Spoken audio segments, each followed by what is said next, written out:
I pissed away all my money, believe it or not. Chased off anyone that's ever loved me. Yeah. And lately, I don't like the face I see in the mirror. This game is the 6 inches in front of your face. That's the difference between living and dying. It's the best speech in any movie ever. It's unbelievable. And when we add up all those inches, that's gonna make the difference between winning and losing. And the guys are just, look at this, zoom in on this. I'm giving myself chills.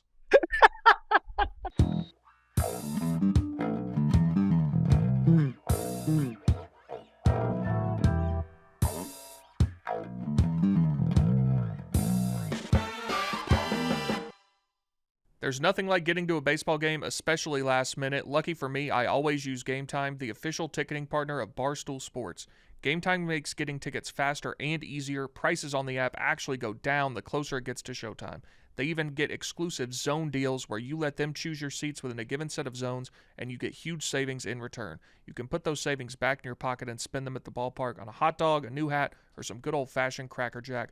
If you're in Chicago, you can get 10% off zone deals for the Cubs at home this Sunday, August 3rd, versus the Orioles. Just look for zones 29 through 32 on the Game Time app.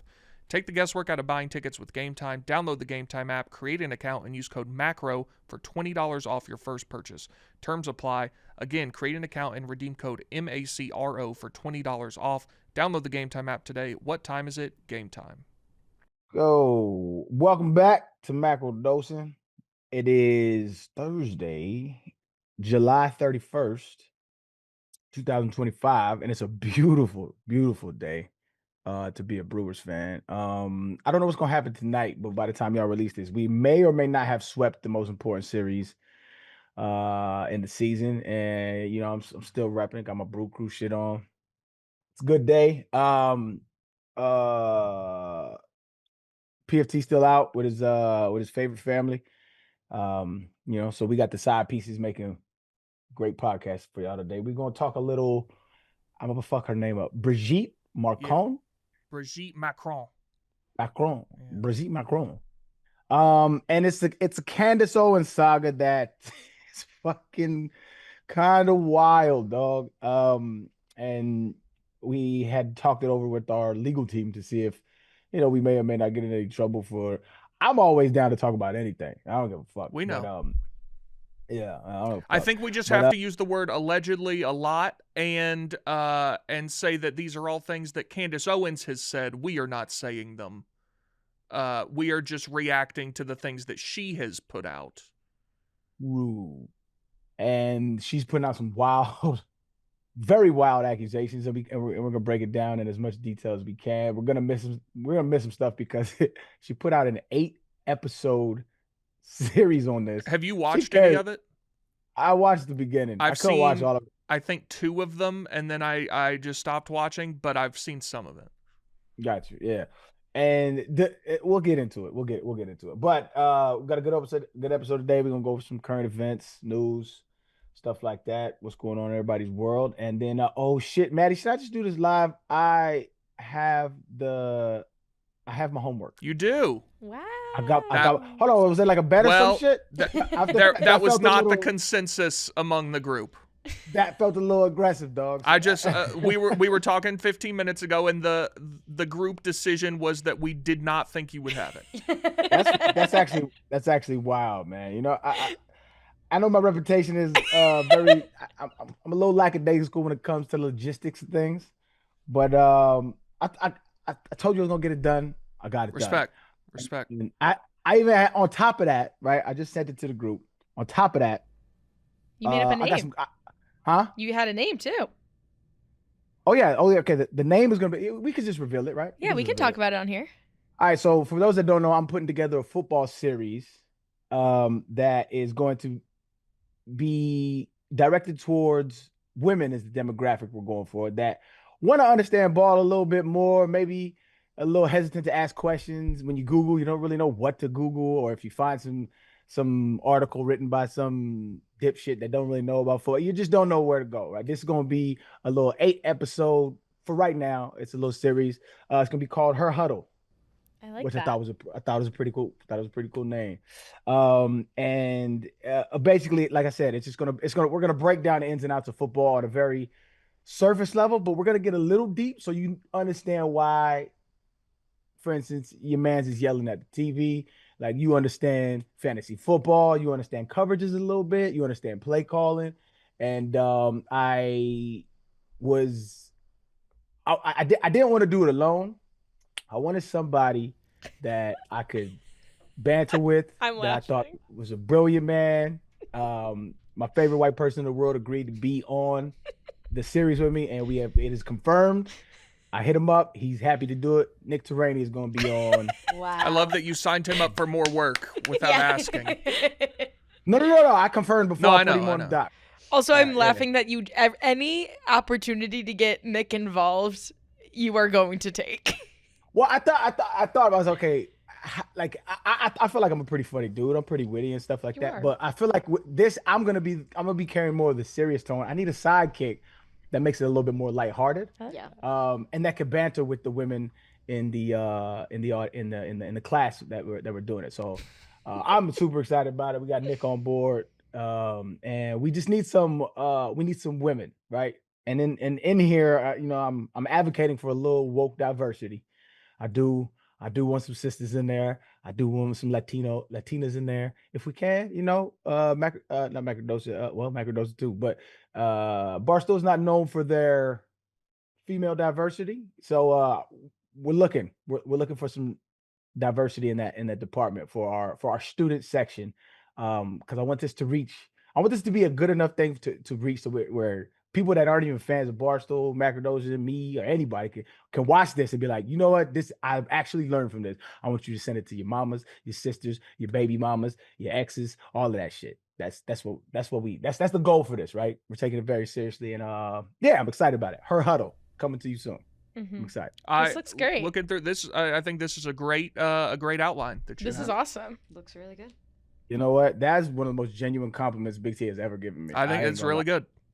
I really like this. Thank you, Arian. I very much appreciate it. I'm excited about it. Her Huddle. The name got me so hyped. Are Her you Huddle. if someone here came up with pretty letters and shit, you know what I'm saying? Like glitter and shit. I love this shit. If someone here came up with a better name, would you be open to that, or that's set in stone? I was taught at a young age, you can accomplish anything, Big T, as long as you don't care who gets the credit. I have no ego when it comes to that. If somebody comes up with a better name, we running it. Let's run it. I thought Her Huddle was strong though. It's good. I really like that name. I mean, and it's open. Hey, the fans. Hey, if you feel like you got a better name, man, holla at me. You know what I'm saying? Holla at me. Last episode I said my DMs was open. My God, did y'all come in there and do your thing? Oh, good. Pause. I haven't got yeah. Pause. I haven't got to all of them. By the way, I appreciate the fan and the love. There's been no assholes. It was all love. That was very impressive to me. I've gotten a lot of people excited about this in my DMs as well, which is exciting. Yeah. I'm happy about that. Yeah, I'm Big T, hyped. did you get invited to the Masters? No, I got a lot of people telling me I should kill myself because I didn't like Happy Gilmore, but no invites to the Masters yet. No, that clip that was kind of wrong. Y'all released that clip. I ain't gonna lie, but it went. I genuinely can't believe the amount of people who are so upset about a 30-year-old movie, or not even upset about the movie, that someone they don't know said he doesn't like it. Some of the things I received, you wouldn't believe it. I mean, it was insane. I honestly didn't mean to clip it. I've gone pretty viral on in this internet age, man. I could guess, but I saw because I get tagged if I'm ever on the main Barstool page on the gram, I get tagged in it, and I seen that they posted that clip of yours. I was like, oh, they about to eat his ass up. Oh, they about to Pause, tag I him. guess. Yeah. All right, man. All right. Listen, I'm not gay. And even know. if I was, so what, guys?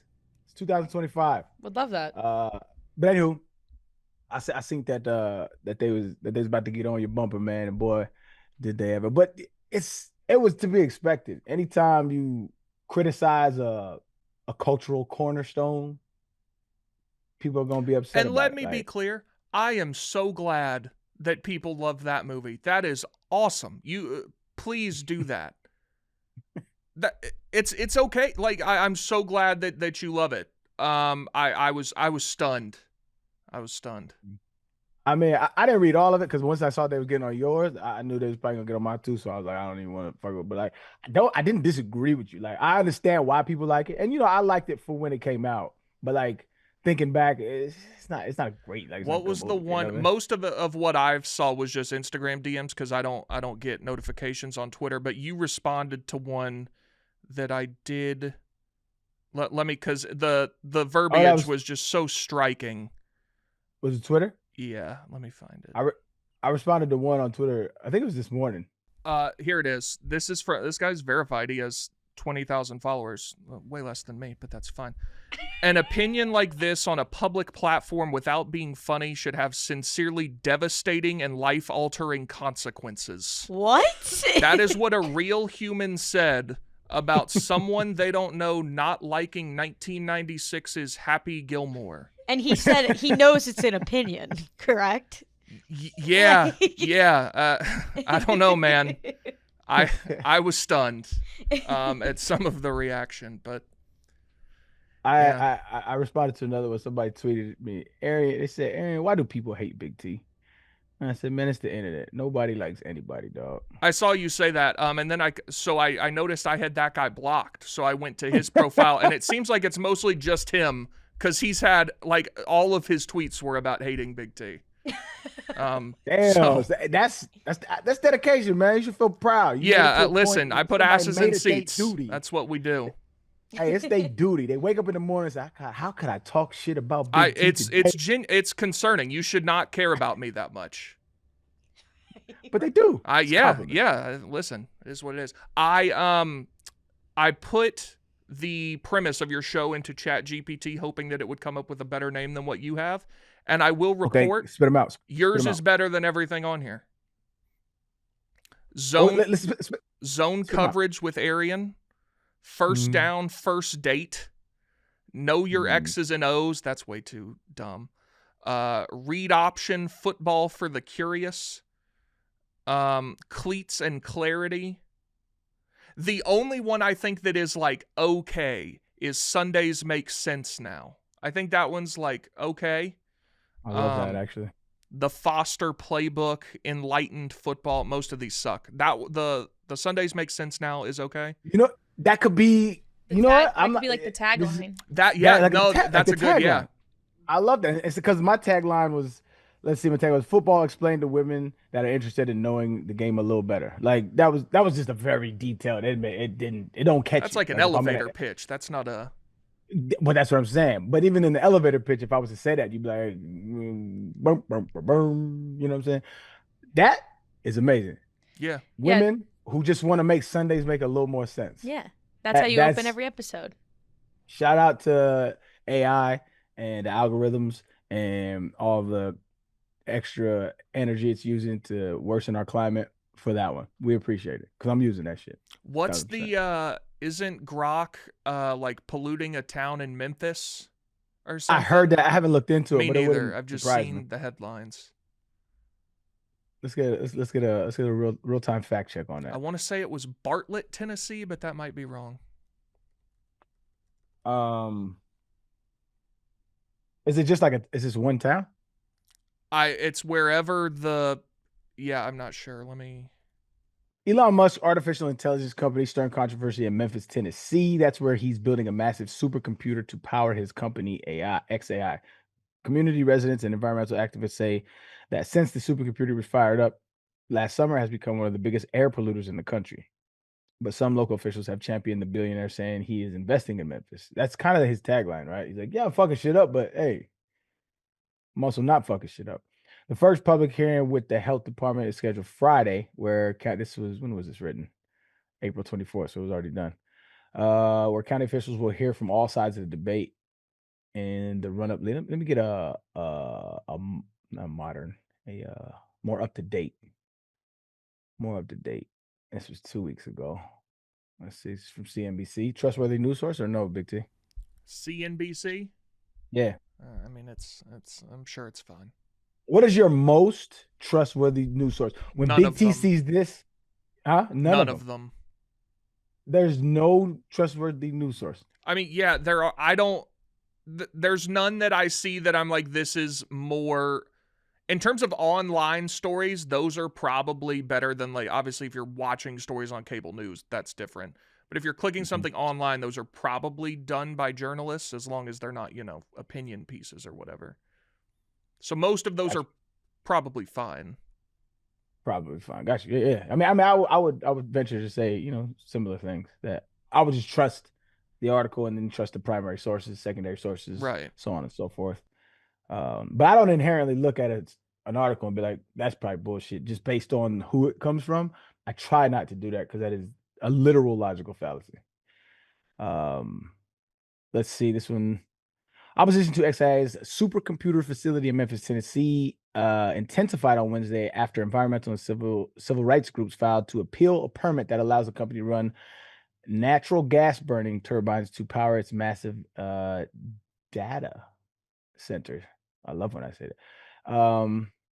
First set up in Memphis last year, the artificial intelligence startup said the turbines it installed initially were temporary and too small to require permits. The company categorized them as non-road engines. Blah, blah, blah. Is there any actual? I'll have to look into this further. I don't want to bore everybody with an article. But yeah, it looks as though that it's fucking up a town. That's kind of how you, Hate that. You can kind of see where the story ends. But where are we going? I'm not good at We're talking about the football thing. Keeping track of my thoughts. Yeah. So we're excited about her huddle. Again, if anybody wants to, hey, here's a better name. Whoop. Hey, shoot it at me. If it's whack, it's whack. If it's better, I'm gonna use that shit. I'm really excited about Nick, dog. Nick said he was honored to be a part of it. It was good synergy, man. I'm excited. That's gonna be a good series, man. That's gonna be fun. Do you think we can lock down like a classroom? Is that possible? We can make one of the studios in here sort of look like a classroom. We also have a green screen room. We can talk through some ideas. Right. But we could look into a classroom. What about minority women? Do you think we can get some minority women? We can. Yes. We can. Yeah. I no, just like a genuine yes PSA. Yes. If there's any minority woman, that it's gonna be funny coming from a Barstool account, say there's any minority, because we're gonna have white women in there. Absolutely, I want white women in there as well. But I want a little mix. You know what I'm saying? I want some seasoning in my class. That's it. I think because I want this to resonate with people. This is gonna be fun. It's gonna be exciting. It's gonna be dope. I'm gonna buy a suit, fam. Like, do you not have one? No, I actually have to get one. I don't know if I'm gonna be able to get it, but my man's is having his 50th birthday party. And it's a black tie event, and I don't have a suit or a black tie. You'll have to have one for Big T's wedding. No, I gotta dress up for your wedding. You don't have to dress up. Wear a. I ain't gonna wear this, fam. But like what? Wait, what would you wear? I like Indian garments, like they're traditional. Like okay, type in like I forget what it's called. Type in like Indian male suit or some shit. And you have this, called. But not a real suit. let me see. Hold on. Let me see. Like a long shirt, basically. Yeah, you have you own this. I own two of those. If you want to wear that, you're fine. Please do. Please do. Yeah, that's so insane. That whatever. That shit hard, bro. I love them shits, though. It's like a long little, you know what I'm saying? And they're comfortable. When's the last time you went to a wedding? You went to one last year, didn't you? Yeah. What'd you wear? Wedding. The Catholic wedding, you said. Catholic wedding. Oh, I wore one of those suits. Are you serious? Yeah. Did you ask them first, or you were just like, I'm wearing this? Nah, I genuinely don't ask people what. If people know me and they're inviting me to their wedding, they know I don't dress up. So they're like, "Hey, man, we appreciate you showing up." What kind of pants do you wear with this? Just like some Think about like tapered boating slacks. You know what I mean? Like nice and comfortable, like Okay. linen type vibes. Yeah, I don't give a shit. Yeah, there we go. It's This is good to know. insane that you have that and not like a sport coat, but whatever. I don't really like them like that. I never really did. You know what sullied my taste was in college and in the pros, they made you wear suits to the game. Initially, right? It started changing when I got out the league. Now them cats can wear whatever, right? It's a fashion show. They're trying to do what the NBA did. But like when I was in Tennessee, they used to show up. This is a business. If you want to make this your business, you have to wear. This has nothing to do with anything. But they made you wear a suit, and so I had to have a suit. So I got a suit, and I hated wearing a suit. It was uncomfortable. It was hot, and this was never my style. Never my style. I don't even like wearing shoes most of the time, dog. You know what you should try? Now they make suits that are made out of like athletic material. They're like, I forget what the like a dry fit suit. Yeah, and they look fine, but I forget what the name of the brand. Hang on. Yeah, I mean stretchy pants shit in general, I'm in on. It looks like several brands make these, but yeah, they make suits out of athletic material now. I'm a peep. See, but that's the thing. So I'm such a, with logistics again, I'm not the best. I gotta get it by Friday. I gotta go today. I got a lot of shit to do today, but I gotta go today and maybe just get fitted and see if it can get tailored in a day. You know what I mean? And if it can't, I'm gonna be off the rack with it. Ugh. You never want to be off the rack with it, Big T. No. No, you gotta have one suit. You don't have to ever wear it, but you have to have one. Like when you say that, my initial reaction is like, "Fuck off!" I don't want a suit now because you told me I have to have a suit. No one, buddy. You ever seen me wear a suit? No, but you gotta have one. You got this. You gotta know your audience. What if God forbid someone passed away? You have to go to a funeral. Now what?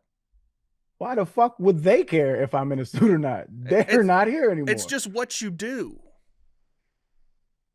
Listen, it isn't. I'm not. I don't like wearing a suit, but you got to have one.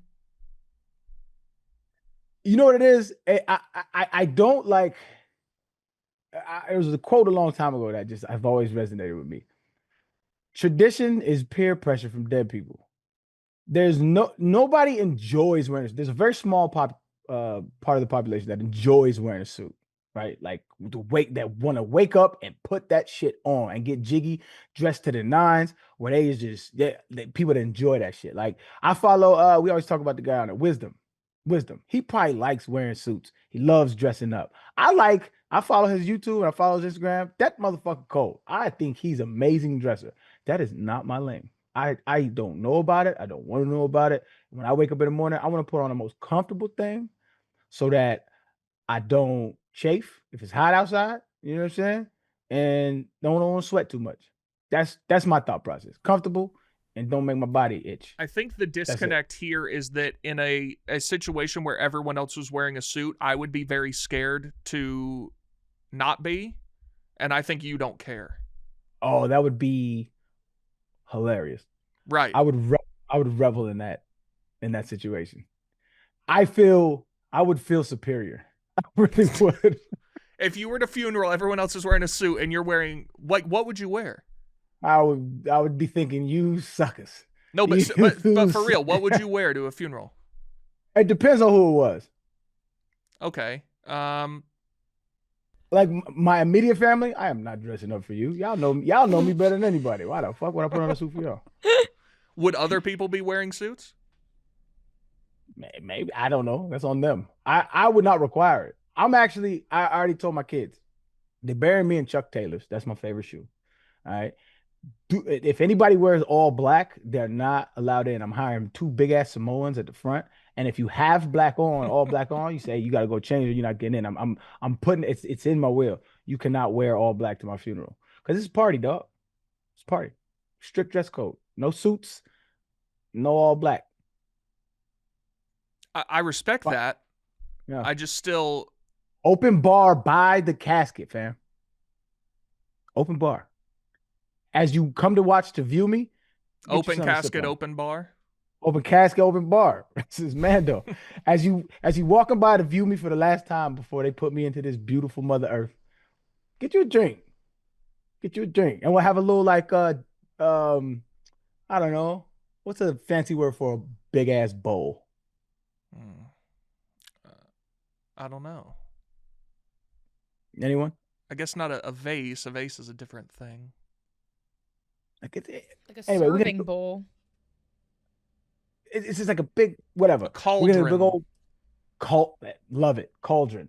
We're gonna a big cauldron, and you grab your drink, you view me for the last time, say your last words to me. Hey man, you was a real one, dog. You don't owe nobody no money or no push-ups.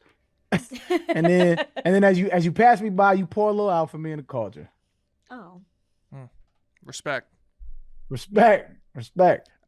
I just can't believe.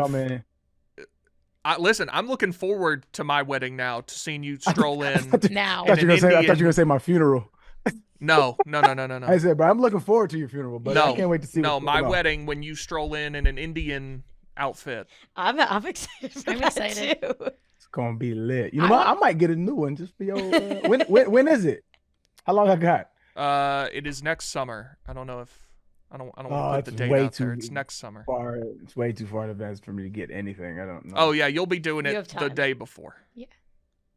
I mean, it's kind of the vibes. Hey, but when I do come through with shit, I'll be coming through. Her huddle. All right. We have a litany of stories to get to.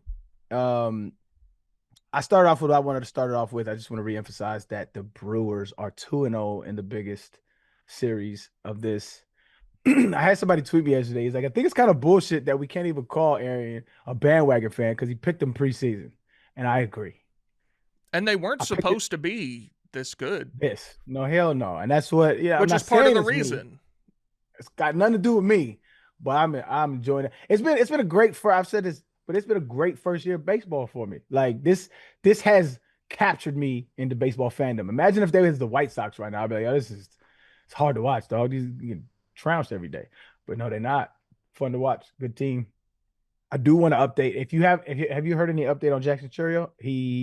They said it was a hamstring aggravation. They didn't want to call it a pull, but if anybody knows about hamstring injuries, it's me. I just want to know the grade. The grade is important.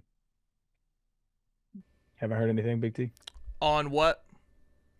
Jackson Churio's hamstring. I have not. Sorry. Bobby Bones tweeted me asking if he was muted.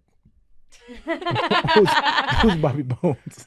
He's a very good radio host. One of the most famous Macrodosians that's been confirmed. Yeah. And he's not. Is he? So he's not muted. Okay. He's not muted. I can't attest to whether he may have been at one point, but he is not currently. We'll never know. Does he have a good voice? Because he has one of the better names for a radio host I've ever heard. Yeah, he's got a good voice. Yeah. This is Bobby Bones for 102.5. That's kind of fire. Shout out to Bobby Bones. Yeah, he's the man. He's a massive Arkansas fan. Of the state or just like the university? Probably the state also. Okay, yeah. What do you think about Bill Clinton? I don't know. We should. I assume we could. If he's tweeting me asking if he's muted, I assume we can get him on. He was on the Yak recently. Yeah, he was in the office, I think. Yeah, he's the man. I would love to get him on if we can make that happen at some point. But the scale has tipped, by the way, y'all, of people that recognize me versus people who are fans of the podcast. The scale has tipped. I get far more podcast fans than I do. Hey, you used to run an oblong-shaped ball over a line. Really? Wild. It has tipped. Yeah. That's funny. Yeah. I don't know the percentage to any degree of accuracy, but I've noticed lately it's a lot more. Yeah. That's crazy in Houston. Like in Chicago, I would almost go. I think that Houston, though, it's that like, has that's your to place. do a lot with helmets too, though. Like if you were a basketball player, like same caliber basketball player, I think people would still recognize you more for that. But because like there are definitely football players that I loved. I would not know if I passed John Abraham on the street, he was one of my favorite players as a kid. I wouldn't recognize him. Yeah, I probably would. I know I would. And I mean, he was He's a relatively similar caliber player to you. Made Pro Bowls. Perennial All Pro, Pro Bowler. I don't think sure. I would recognize him. But then if he did a podcast, obviously you're watching it or you see clips, whatever. Yeah, but I do think D linemen had a little harder like marketability wise. Right. Like I mean, D linemen make 3 or 4 plays a game and they're Pro Bowlers. Like as a running back, you have to be a little bit more like you get the ball 25 times a game. You know, you get a little bit more face time, a little bit more name recognition. For so sure. it's easier to say, hey, sell this product for me. Be a billboard for me. Yeah, I'm trying to think. I would recognize Warwick Dunn. I think I would. Oh, one of the GOATs, dog. Outstanding. Not just player. what he did on the field, but just like a good human being, dog. What a great man. Yeah, doesn't he like build houses and shit? Build houses for single Yeah. women. Absolutely. I think I would recognize Michael Turner. I'm pretty sure I know what he looks like. You know, I don't know that I would. Very underrated ball player, Michael Turner. Yeah, he was good for a long period of time. Those first few years with Matt Ryan, like 08 to 10, he was very good. Yeah. It was fire in San Diego too. Yeah. Fire in San Diego. So yeah, running backs you recognize a little more skill position guys, but Absolutely. All right, man. We're gonna transition into your list. And I had not heard of this story and still don't know anything about it, but it's the NYC shooter on a 33rd floor. Explain what's going on to me. So you're asking me to explain. I don't know that I can because I don't fully understand this, but the shooter in New York City is it confirmed he killed himself? Yeah, so he killed himself on the 33rd floor of that building on Park Avenue. A lot of people immediately came out and they're like 33, the CIA's laughing. Of course it was 33. I've seen 10 different explanations for why 33 is supposedly some conspiratorial deal. The main one was that that's apparently the highest degree of the Freemasons, is the 33rd level or something. Correct. Another guy, like this is, I mean, if you're tweeting like this, please, I beg of you, seek some help. 33 equals 3 times 11, product of 2 prime numbers. Semi-prime, it has exactly 4 factors, 1, 3, 11, 33. 33 is part of the 33rd triangular number sequence, some of the first 33 natural numbers. Jesus was crucified at 33. Scottish Rite branch of Freemasonry has 33 as the highest degree. Like all these people just making up these reasons that 33 is supposedly some sort of conspiracy. I don't get it. I don't understand why killing yourself on the 33rd floor would be some sort of deal like that. The story I heard was that he got on the wrong elevator. I was going to say, I thought he got on the wrong elevator. He was trying to go to the NFL headquarters. Yeah, so, whatever. But yeah, there were... I think it's called apophenia. Apophenia, I'm pretty sure I'm fucking that up, but it's a condition where, I don't say condition, but it is a... I don't even know how to categorize it, but it's when people see patterns everywhere that don't necessarily exist. Like I had people tell me all the time, like I don't get to the career stats, but like I was a industry plant because I had certain stats that had these numbers, and all these numbers are correlated, and it ends up being like satanic worship and cult. It always does circle back to Freemasonry, which anytime I've ever looked into Freemasonry, I wish it was what they thought it was, but it's probably just a bunch of dudes trying to get away from their wives and they got a secret club and they just adults. But there has been like stuff told to me that has like I can neither confirm nor deny that like fraternities are like a subset of Freemasonry. And they have like secret language. They have like coded language. So if me and you are in the same fraternity, Big T, and I don't know you, but I recognize that you in the same fraternity me. I have like coded language to say to you, and I'll say something to you, and then you're supposed to say something back, and then we're talking on our little secret clubhouse language, and then because of that, like you're supposed to help me get a job. Like that's one of the degrees. Alleged. This is all alleged because I can't confirm nor deny. This is just what I've done my little research and what people have told me. But yeah, people see numbers and shit everywhere all the time. And that's why I want to have a podcast where we just make a fucking conspiracy. We could connect so much shit. That would be fun as hell. Well, we need to pick a date that we're going to do that, like a month out. and then get to work on it. I'm in. All right, we'll hit the group chat. I'm in. So I don't know if we But want to is do it- that during football season or maybe after, but pick a date and then give us a month and we'll do that. Got you. Is there any more information about this shooter? Did he have a manifesto? He just shot himself? He didn't shoot nobody else? No, he did. I um, think three other people. 4 people. A cop, a woman who worked at Blackstone, Stone. and one other. I'm not And sure. I believe it's 2 women that worked at Blackstone. It's 2 So women and 2 men, I believe. He killed 4 people and then killed himself and didn't have any kind of no written letter, no manifesto, no reason for doing it. I don't know yet. It appears as though he was going after employees at the NFL. I had heard that, yeah. Well, how do we know that? Oh, found with note blaming NFL for giving him CTE. Oh, well, what's his name? Shane Let's see. Tamura. He didn't play in the NFL, but he was So what? blaming the NFL for him having CTE. I believe it said he just played like in middle school or high school. And so he shot himself in the heart.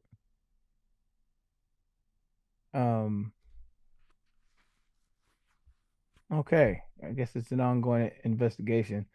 That shit is sad, man. Bro, if you want to be a dipshit to yourself, man. Please God, I study hate that. brain for CTE. I'm sorry. The league knowingly concealed the dangers to our brains to maximize profits, the note read. That is facts. There is an ongoing litigation that the NFL is involved in that they have been accused of manipulating people's when you retire, you get like certain benefits or you can qualify for certain benefits. But you have to go through this rigorous testing. So they are being accused of manipulating doctors, paying off doctors in order to say that people are not as bad as they're claiming to be so that they don't have to pay the benefits. This is an ongoing civil litigation. So from what I've seen in the evidence, it does look damning. And I know one of the lawyers involved in the case, and he's giving me a lot of the evidence, and it don't look good, man. It don't look good. But I guess it's not surprising that that case isn't getting a lot of publicity. And But, I'm sure all yeah. that happened. You just What's that? I have no doubt all that happened. That doesn't Right. mean you get to go kill people. Oh no. So No, I this is understand. part of- I'm just saying that his Yeah. his reasoning is nonsense. Well, his reasoning for blaming the NFL, I would probably believe is nonsense. Do you remember there's a Texas shooter in Austin that Yeah. So for people that know, there was a Texas shooter. It was in Austin. He climbed up to some tall place, and he just started picking people off.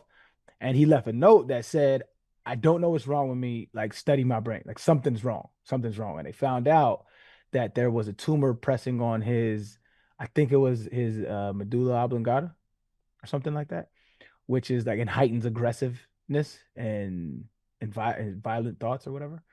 And so, while yes, you're right, it doesn't give you the right to kill people, but it's another factor in which I wouldn't necessarily believe in free will.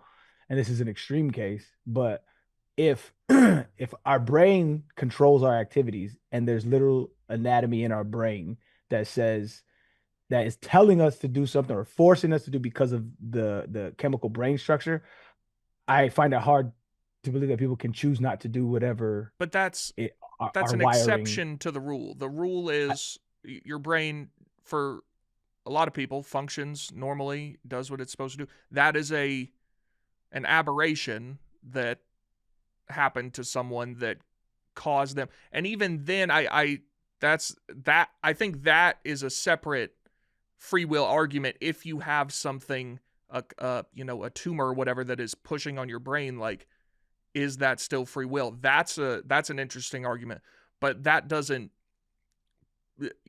cover like a normal brain. Why not? How do you differentiate the two? Well, one has like I said, an aberration that's not supposed to be there. How do you define supposed to? The brain as it is normally constituted. So do you, this is a genuine question. Can you control your thoughts? Yes and no. Give me the reasoning for the yes and then the reasoning for the no. When you say control your thoughts, do you mean everything that pops into your head? Are you in 100% control of your brain activity? Of your brain activity? No. Can you control your thoughts?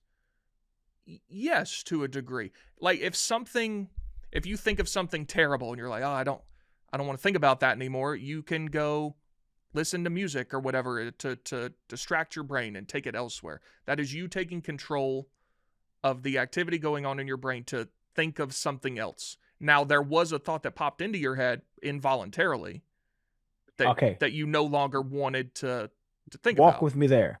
How does a thought that you clearly don't want to have in your head pop up involuntarily if you have free will?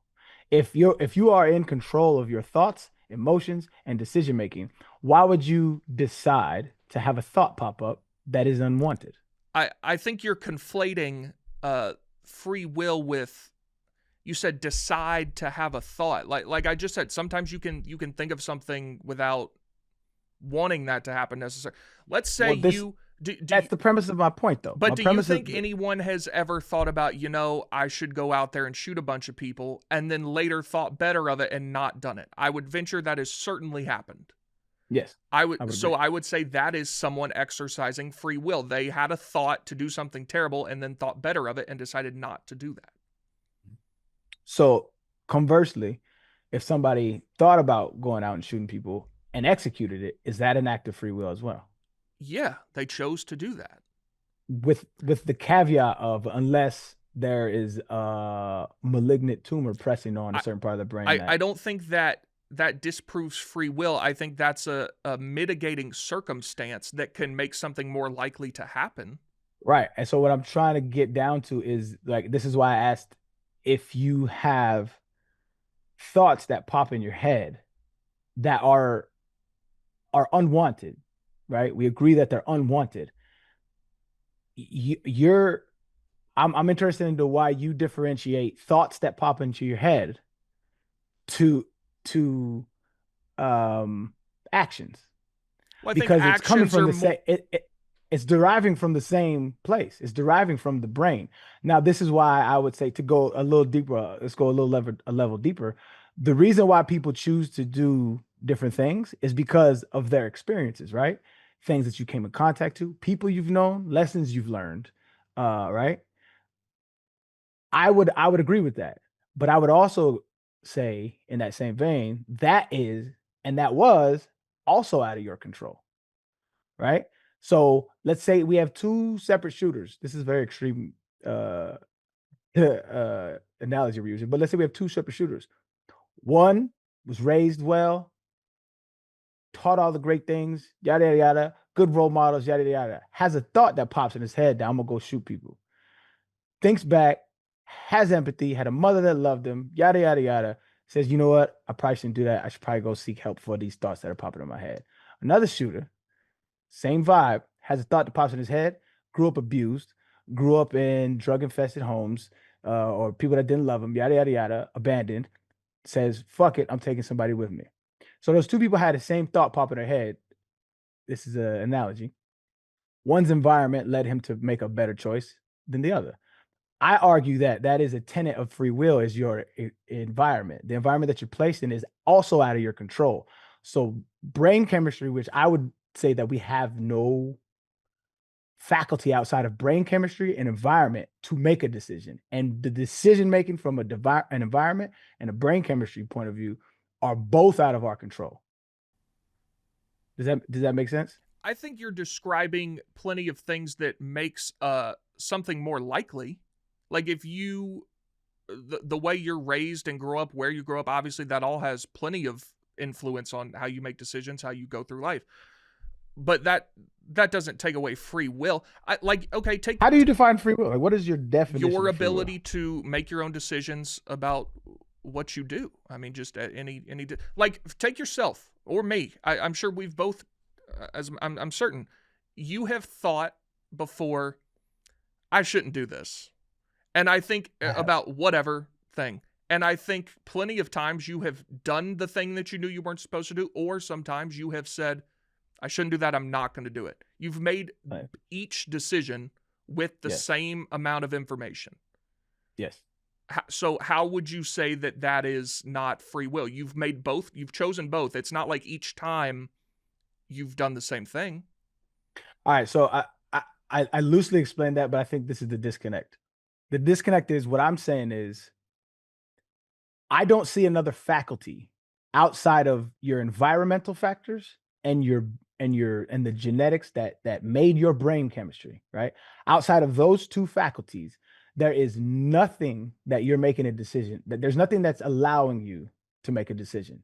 And what you're saying is there's free will. And I'm saying, okay, but what is that, right? I'm saying, give me something outside of those two faculties. Well, I made this decision because of free will. And what I'm saying is, we both agreed that we make decisions because of our environment and how our brains are wired. And I'm saying I agree 1,000%. But what you're saying is, yeah, but you have free will. And what I'm saying is free will is the illusion of choice. Free will is something that it makes you feel like you have a choice. But at the end of the day, everything that you've seen, everything that you've encountered, experienced, on top of how you were already wired, give me something outside of that allows you to make a decision. I think it's mostly inherent. I don't know that it's tangible, but I would say I agree. I would agree. So take somebody growing up in the worst neighborhood in America, whatever that is. Everyone around them is in a gang making bad decisions. They commit crimes, whatever. But this guy's like, you know what? I'm going to take school really seriously. Grows up, becomes a doctor, whatever. All the decisions that guy made were antithetical to what he was growing up around, his environment. But he made a conscious effort to buck that trend. So how do you explain things like that? Or similarly, someone who grows up with a great parents, great home, fucking, very rich, whatever, and then becomes a terrible criminal, does terrible, awful things. No, I would agree with all of that. I would argue that you can have two people with dissimilar brain chemistry in the same environment, which we all have a mental fingerprint, if you will. We're all wired differently. We could come from the same parents and we're still wired differently. So we could have dissimilar brain chemistry in the same environment, and we would react to it differently. And then every subsequent action changes our pathways to making future decisions. And what I don't think we, like, I guess 100% like are seeing eye to eye on is I do agree with what you're saying. Environment, how somebody thinks. I argue that both of those are out of our control, that we don't have any control of that. My proof of that is you have the most strong-willed person in the world. He gonna have a thought that pops in his head that's out of his control. That's how you're wired. That's how you just wired like that. Your environment changes the way you think. I'm saying outside of environment and brain, what allows you to make a decision outside of those two things? Is there anything that you What do you mean outside to? of environment and brain? I think brain is doing a lot of work there. The way you're wired, the way your brain chemistry is wired. When you are born, your neurons are firing, right? And they're working in a certain way. You start to develop thoughts, you start to think for yourself, and you start to view the world through your own lens and through your own world. That is your brain chemistry. Like, for an example, right? If the brain tumor is too, like, okay, that's a very specific case. Let's go to like schizophrenia, right? Schizophrenia, they see the world in a different way. They hear things that the rest of us don't hear. They see things that the rest of us don't see, right? That is another way with it's brain chemistry. It's another extreme case. Let's go to a less extreme case, but still impactful. Somebody who's bipolar, right? Let's go to another one that's less extreme than that.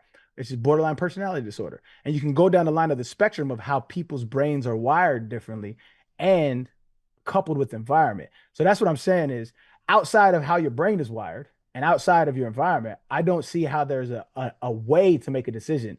When you invoke free will, you're saying, I have the power to change the thoughts. And I don't see that as the case. I don't think I say you have the power to change thoughts. I think I'm saying you have the power to choose how you act upon thoughts. Yeah, I think we're missing each other. That's okay. That's normal.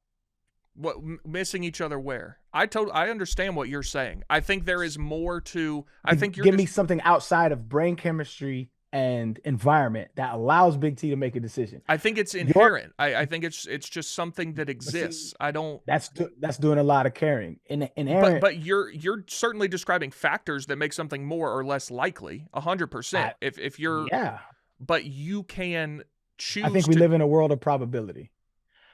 I think okay, and I would not disagree with you about that. So give me something outside of those two factors that allow you to make a decision. Because you're saying I have free will, and I'm saying you do not. Because are you in control of how your brain is developed out of the womb? No. Are you in control of where you are born and the environment that you're placed in? No, not really. So to me, there's nothing free about that will. You are placed here with your pre-existing genetics and your pre-existing environment. So whatever you were going to be, you were going to be. And you're saying, well, no, I have a choice. And I'm saying, how can you make a choice with those two things that are cement block foundation? You're saying very specifically when you say what you're going to be, you mean the way you're formed as a person, the way you are taught to make decisions, things like that. All of those 1,000% play a role in how you think and how you act and how you live. But you still have the ability to make choices. Like I said, would this not necessitate someone who grows up in a terrible area, terrible environment, no parents, whatever, like some of those people, they're wired differently. They're wired different. You don't disagree, or do you disagree that people have like a genetic mental fingerprint where everybody's wired a little differently? Sure. Would that not necessitate different reactions to environmental stimuli? Yes, but bad people make good choices and good people make bad choices all the time. Very contrary to what their upbringing and things like that would be. Understand. I'm saying what outside of environment and brain chemistry can make a choice? I think to answer your very specific question, which I think is a little unfair, but the answer I would give is there is nothing else that can, from the way you're describing it, there is not much else that can inform your decision. But you can still choose to make a decision. Yeah, we were almost there. No, I totally understand what you're saying. Right. I think people that believe in free will can't, and it's rightfully so, right? This is why Einstein said it. Einstein said, free will is an illusion, however persistent. People that believe in free will, I think, they can't come to terms with the fact that they are not in control of their lives. And I understand that because I feel that at times. I do feel that at times. But when I just think about it rationally, I've talked to like scholars about this that are on the deterministic side and people who believe in free will. I've read books, I've read literature because I really want to know what the case is. And it boils down to me, the people that believe in free will invoke either one, a higher, like a deity, right? And then in that case, and that's why I enjoy these conversations like a lot. But once you invoke a deity, like they always say, your arm's too short to box with God. You can't convince somebody that's convinced of a deity. And then I was okay, well, that's the conversation for me ends there because like I think I can't. my belief in free will is completely No. separate from a I belief. was in God. I saying it was. understand. I was I saying it was. understand. I'm just telling you. All right. Got you. So in my experience is either a deity or it's they cannot accept the fact that they're not in control of their decisions. And because it's like, well, okay, then what are we doing here? Like, what's the point of anything? And I understand that notion as well. So then how do you account for someone making a decision totally antithetical to everything they've ever learned, everything they know to be true? Let's take a very small stakes example. You're a baseball guy. I am. I'm one of the biggest baseball guys there is. Okay. There's a pitcher out on the mound. It's 0-2. Mhm. Catcher calls a slider. He knows this batter can't hit sliders.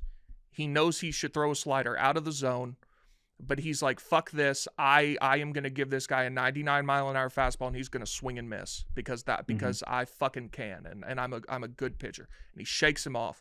Guy calls slider again, shakes him off again, finally throws a fastball. He knows he is not supposed to do that, but he wants to anyway.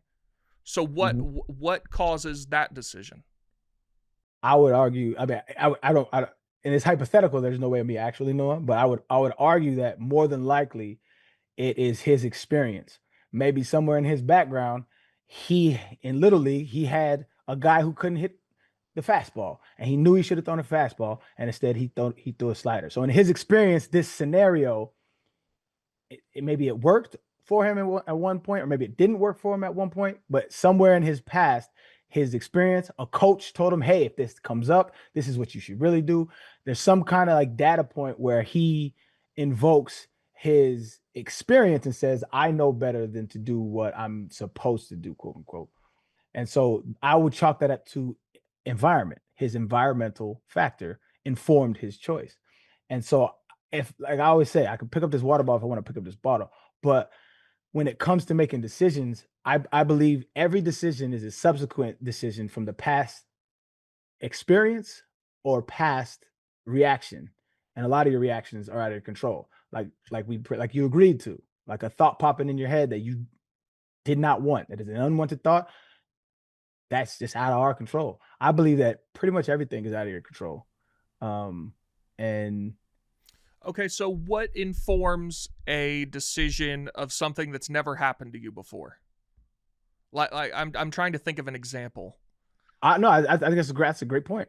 I think that this is where we would probably not agree on like reality, right? I think we evolved over millions of years from ancestors who roamed plains. And so, for example, there's a reason why you're scared to go in a cave. You're scared to go in a cave because our ancestors long back in the day they would enter caves and there were beasts in there that would kill them. So we developed a response to have a fear. There's something in us that says don't go in there. That's a fear response that has been left over through evolutionary experiences. We have appendages that are still left over from evolutionaries that we don't use. So I would argue that if you've experienced something, or if you haven't experienced something and you have to make a decision about it, I would argue that's where your nature comes into play and says somewhere down the line of our lineage, this has happened and this is why I react the way I react. And you either react appropriately or inappropriately, but this is the law of the land in what we call nature.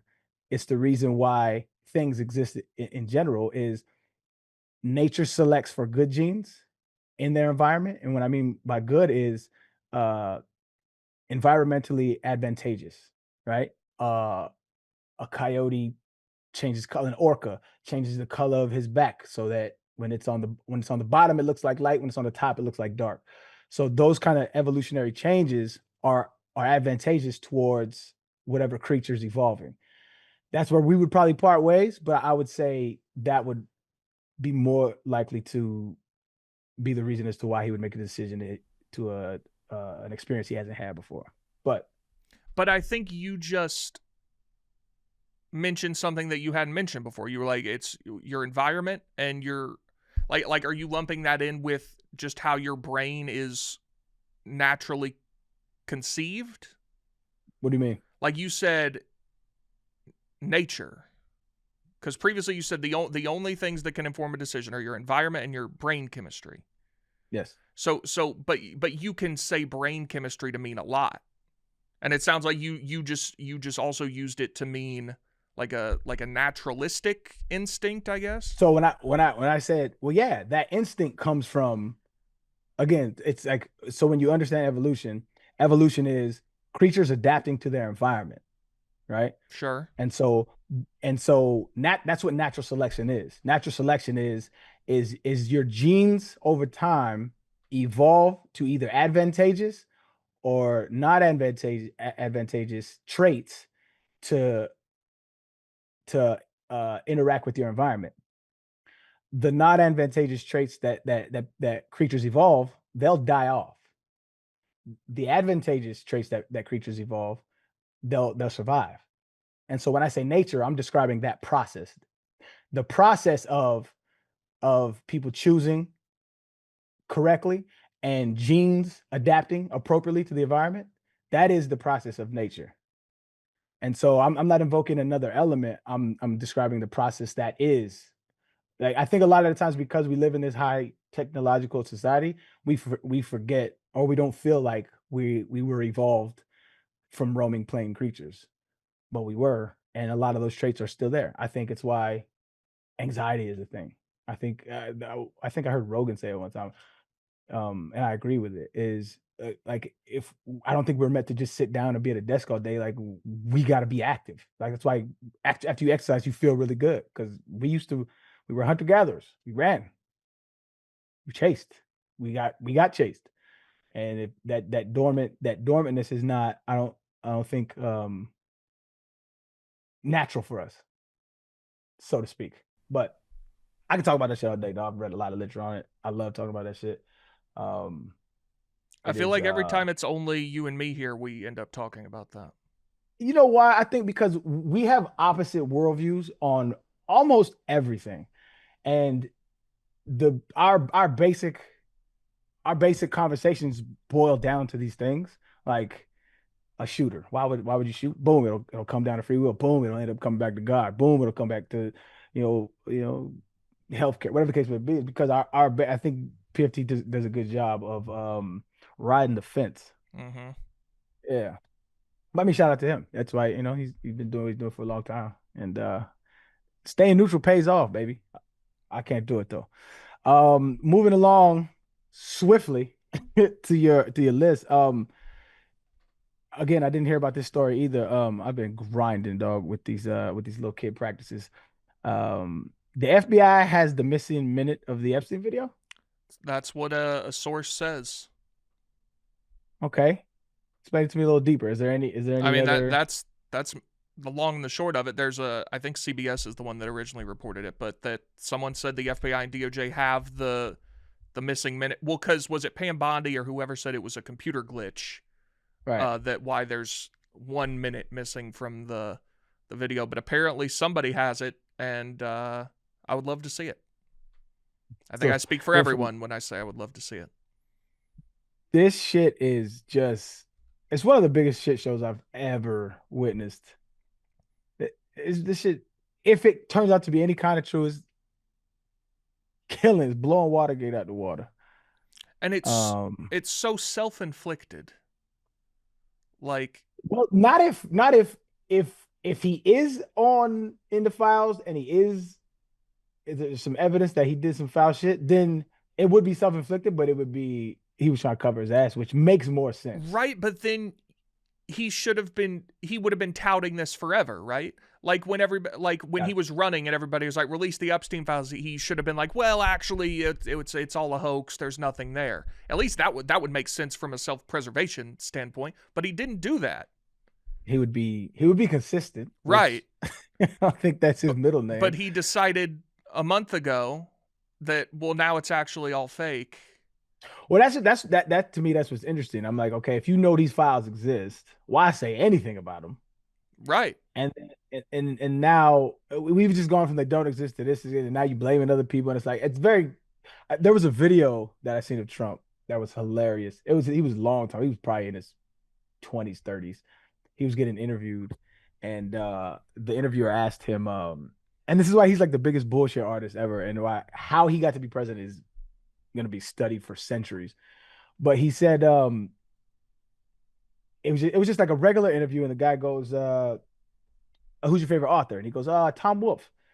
He goes, "Oh, Tom Wolfe." He's like, "Have you read?" It was some book title. He's like, "No, I haven't read that." And he was like, "Okay, well, what are you reading?" And he was like, it's Tom Wolfe's newest book. His newest book. It just came out. It's an amazing book."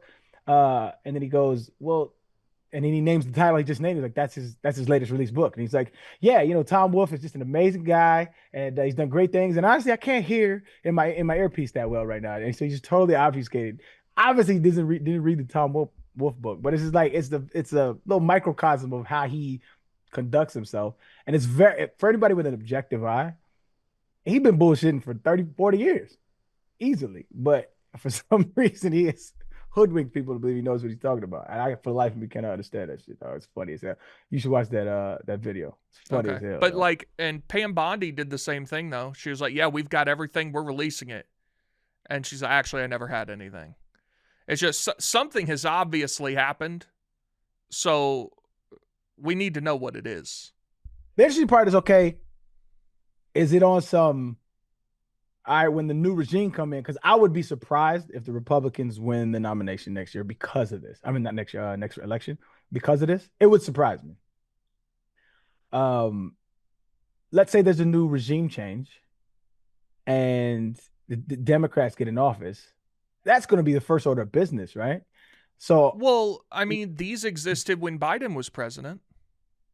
Didn't they release the flight logs under Biden? They released like flight logs. They released a lot of like videos. Yeah, but I think most of it was known previously, from what I understand.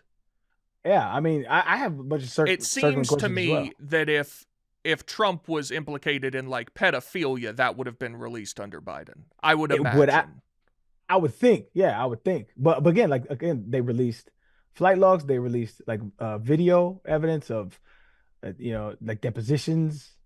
Epstein saying we're best friends. Trump saying we're best friends. Shit like that. But that's what makes me like. I feel pretty confident. Like I said, if there is evidence that Trump is a pedophile, that's the easiest win of all time for Joe Biden, who did not have very many easy wins, unless it goes so deep that nobody can release it. Okay, let's put on our tinfoil hats. I think it's no longer tinfoil. I think it's just a hat. Yeah. As you and I are wearing them right now, I think it's just a regular hat. Got you. Let's just put on our thinking caps. All right. Trump, Biden releases a tidbit of information to maybe say, Trump, back the fuck off, cut the games. Like, we got the shit on you. Trump calls they bluff, says you ain't gonna release that, because in those same files is maybe you, maybe a Bill Clinton, maybe I don't know, a Bill Gates, very highfalutin people that are who's the huge Democratic donor? Bloomberg, right? Maybe Bloomberg, right? Maybe all these high Democratic operatives are in there too. And Trump said, you ain't gonna release shit. But they just released enough, right? And so when Trump gets back in office, people are clamoring for it. He's saying it's nothing. Democrats get back in office, they do the same shit. They bury the hatchet. They try to bury the hatchet. That's what I don't find that implausible. Yeah. Keep it in the news enough that the next guy has to. Now it's on the next guy. Yeah. And they both know nobody's ever going to do it. You know what? Here's an olive branch, Big T. Left and right meet again. Let's get a regime change. Okay. We clamor for these documents. We demand these documents. The Democrats filibuster, like the Republicans are doing right now. Fuck it, January 6th again. But this time Democrats join. I don't know that that's going to solve the issue at hand. I'm at this point, it's like sounds like someone who's excited to go. I'm too old. I got up this morning. I shot a 90 at Royal Oaks 2 birdies in the back 9. I was balling, and then had a triple, and then had a 5 on one hole. Still shot a 90, right? Great, great, great day. Woke up, my knees hurting. I'm not joining nobody on Capitol Hill to climb. Definitely not climbing a fucking big ass fence. I'm getting old, Big T. Not happening. You just brought up something that is an episode I'd maybe like to do soon. I saw a TikTok of a guy talking about why professional golfers don't ever talk about the country clubs that they're members at.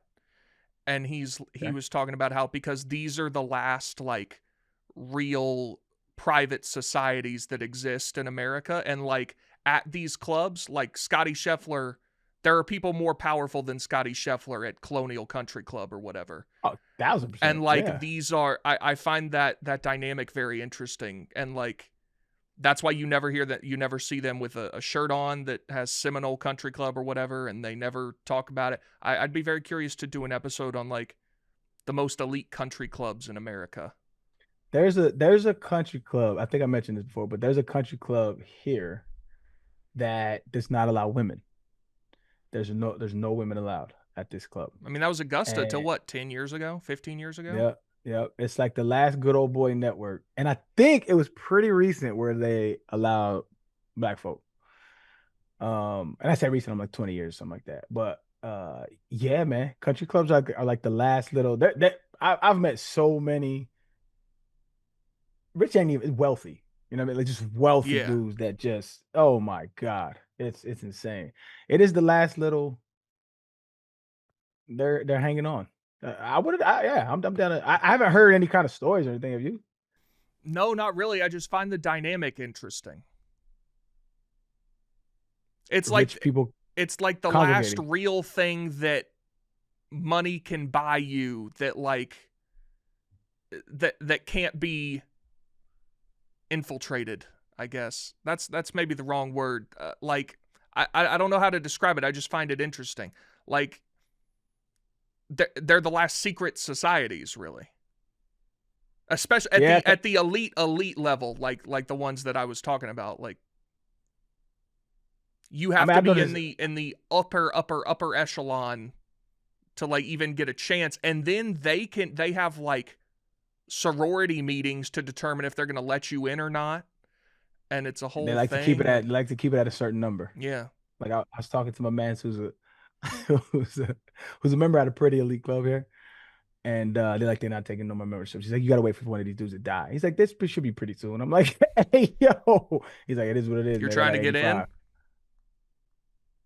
So I'm a member at a country club like 10 minutes down the road. It's a good one. I haven't met any like, I haven't seen any owl burning ceremonies, but I do want to do one more. But they are expensive, dog. But I love golf that much, so I'm looking to get into another one. But it has to make sense. I gotta love the facilities. I gotta love the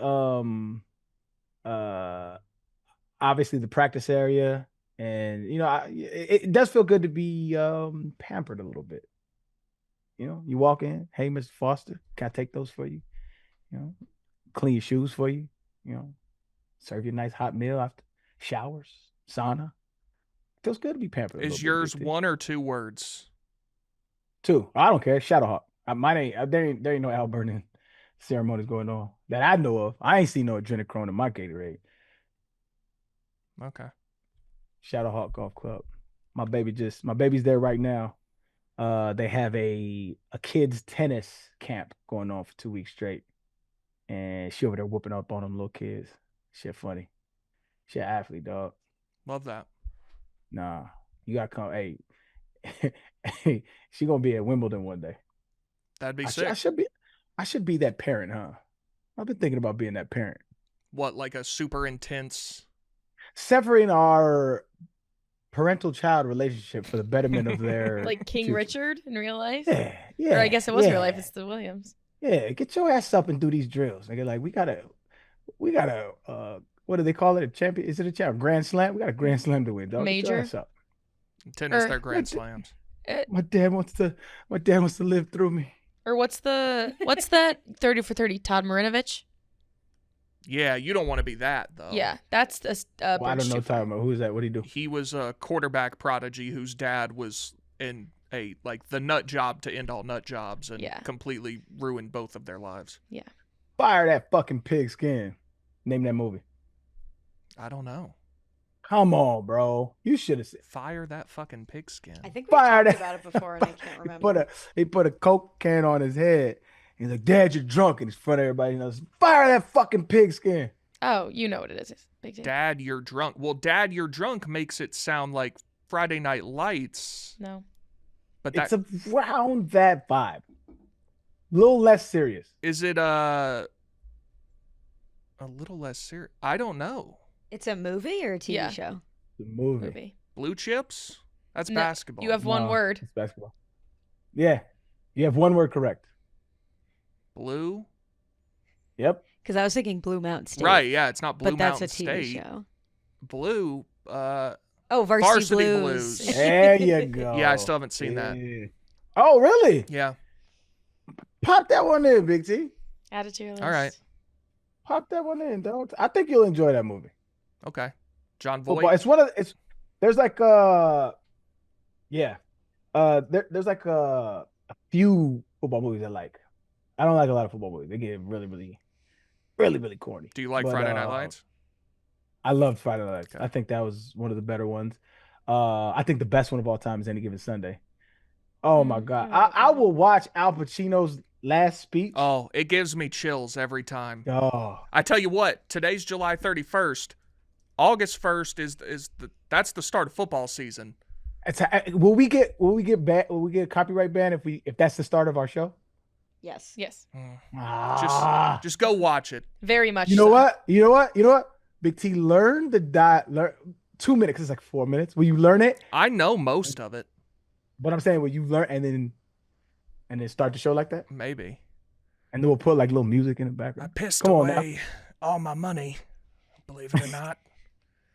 Chased off anyone that's ever loved me. Yeah.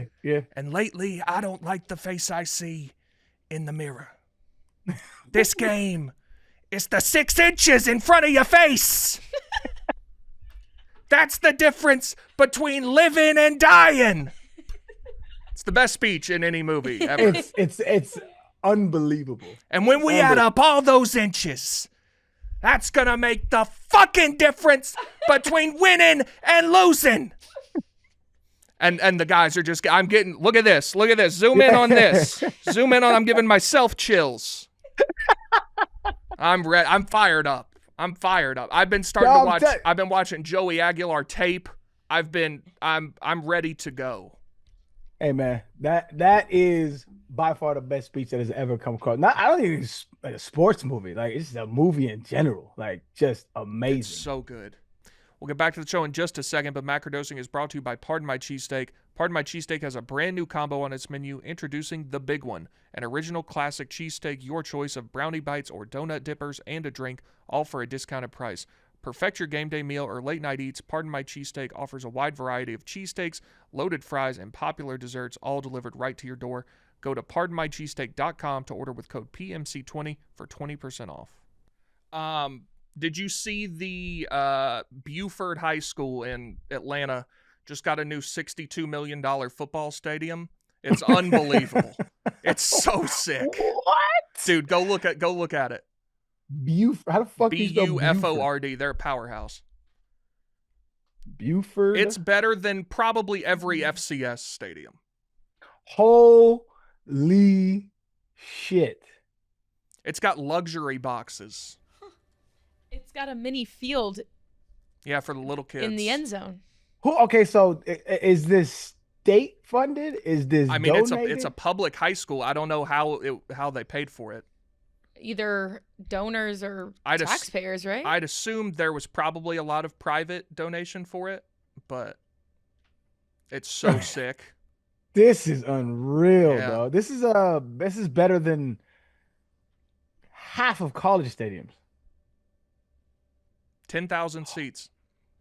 God, that is beautiful. It makes me want to go pull up on a game, dog. I know. They open with a big, like a top 25 national matchup. It's is it Mill Creek? I looked at it yesterday. Where is Buford, Georgia on the map? Northeast of Atlanta. Okay, so it's like, okay, they in the mix. Yeah, All right. it's Metro Atlanta. Were you Got playing them in got high school, I guess you were in Tennessee by that point. Yeah, no, they're a sick program. That I was looking at their all-time records because it was on their website. Let me see if I still have it.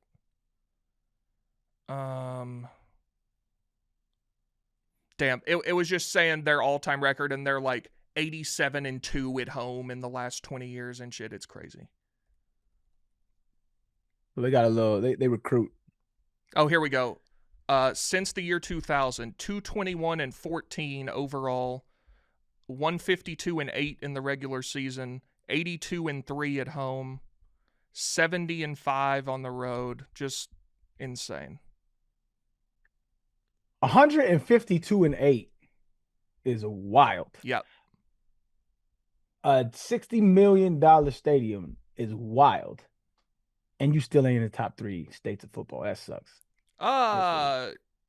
Georgia definitely is. Is it not? Dude, brother? go look at like NFL Brother. talent from the last 10 years.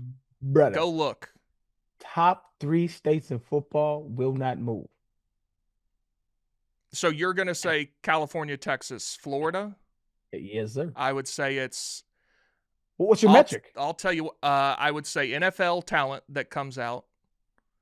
And then, like, now we have the high school rankings good enough, like, enough people pay attention to it that, like, the amount of teams that are in that matters. And, like, you know, top college recruits to a lesser extent. But if you look at guys that are going to the NFL, I would say per capita, California might be forward now. You pulling a little janky move over there. Well, there's a ton of people in California. I agree. Let's see. The states with the most NFL teams currently. Oh, that's surprising. California, Florida, and New York. What of NFL players? Yeah. Let me see the per capita leaders. Let's see. Florida. This was September 13th, 2024. So we got high school cities, states with the most NFL players. Yeah, still top 3: Texas, Florida, California.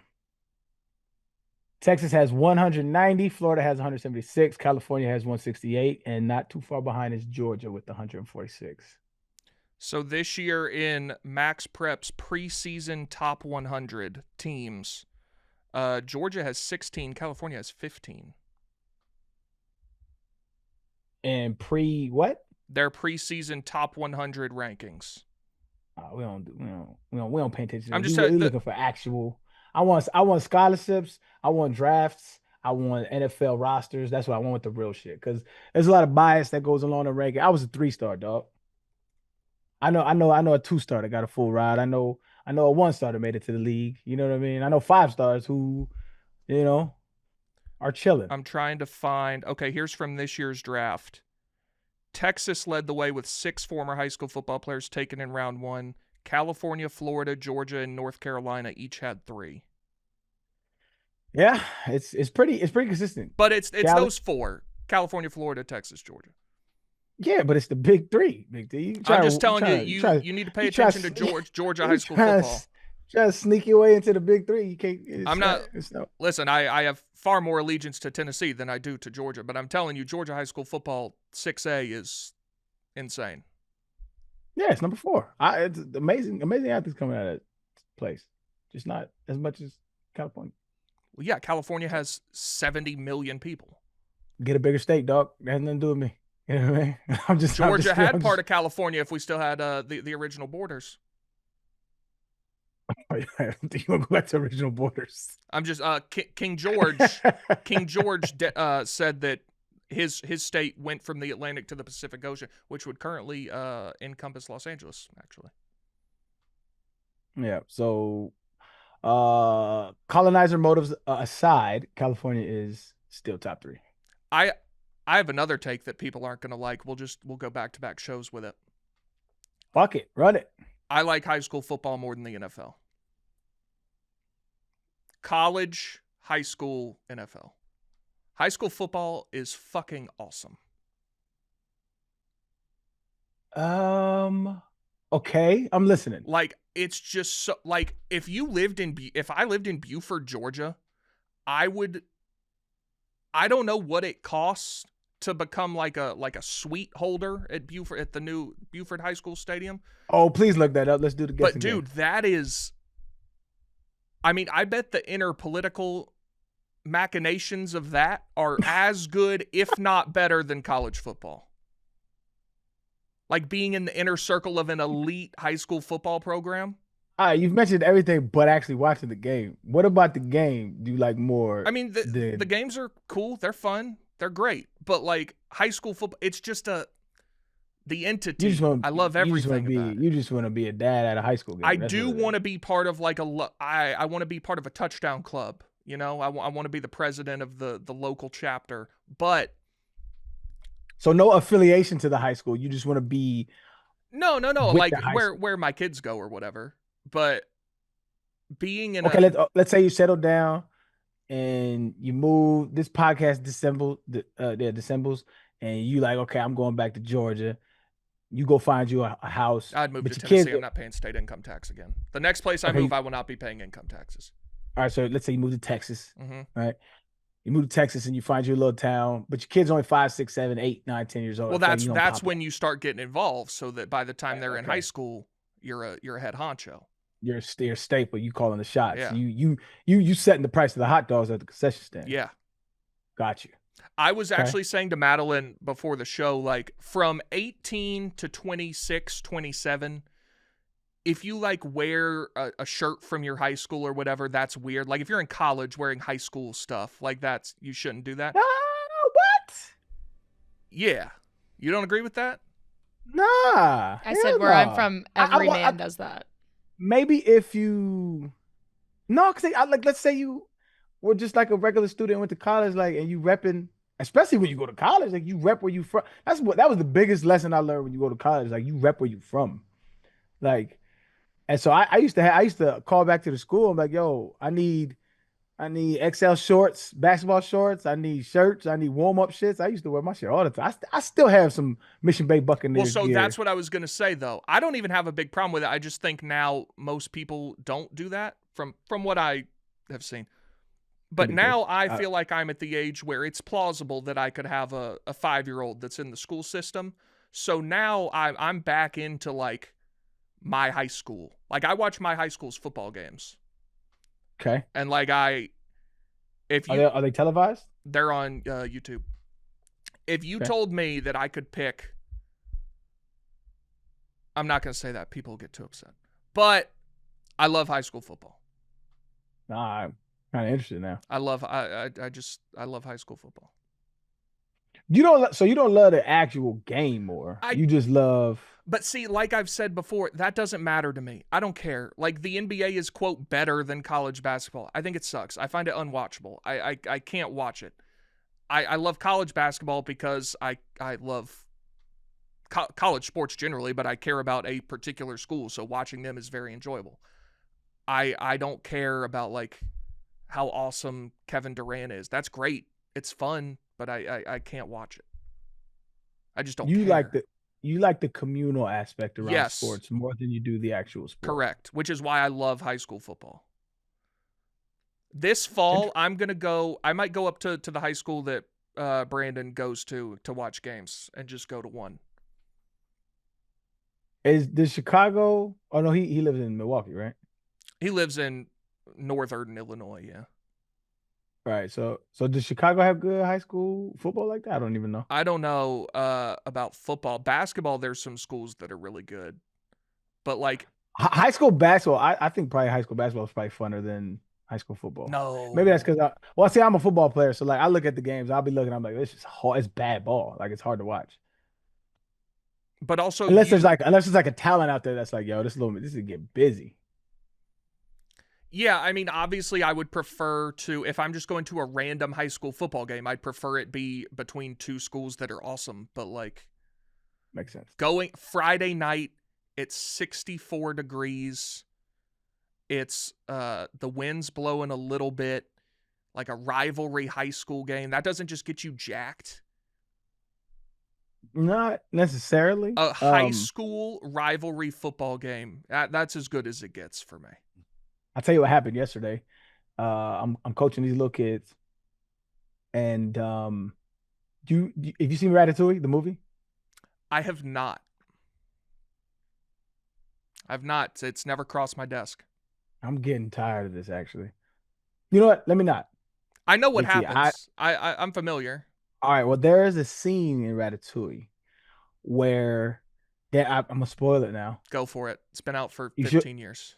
Yeah, it came out like 2008. There's a scene at the end where the critic, Anton Ego, he smells the ratatouille that Remy cooked for him.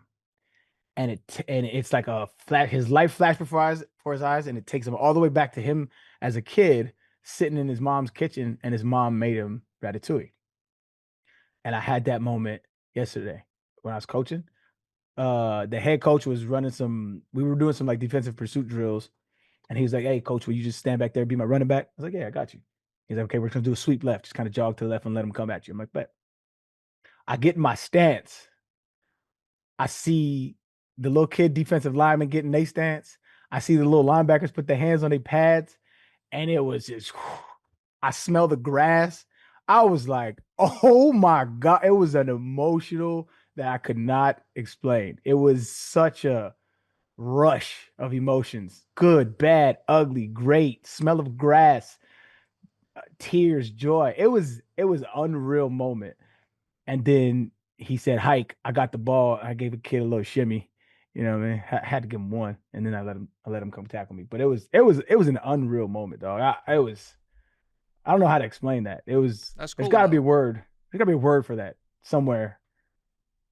Je ne sais quoi, maybe. Yeah, I don't know. How many 12-year-olds, if you were really trying and wearing pads, would it take to tackle you? There aren't enough. Well, so did you see there was a video recently? I don't know if they're the two strongest men in the world, or there's some combination of like some of the strongest guys in the world. It was two of them, and they were playing tug of war with fourth graders, and it only took 20 fourth graders to beat them, which is way less than I would have guessed. Got you. Yeah, I mean, I think it's just. But like if you put on pads and you were like, I'm going to run these fuckers over. There's only 11. There's only 11 on the field. So that's not enough. They could not. You don't think if all 11 got to you at the same time? Well, one, there's only going to be 2 or 3 that get to me. And they are getting stiff-armed into another profession. They are not going to tackle me, though. But if you're talking like, okay, we can stack the defense and we put in 20, 20. Yeah. I think it would probably 25, 30 would probably. 30? Yeah, it just. That's a lot. That's a lot of children. 12 isn't that young.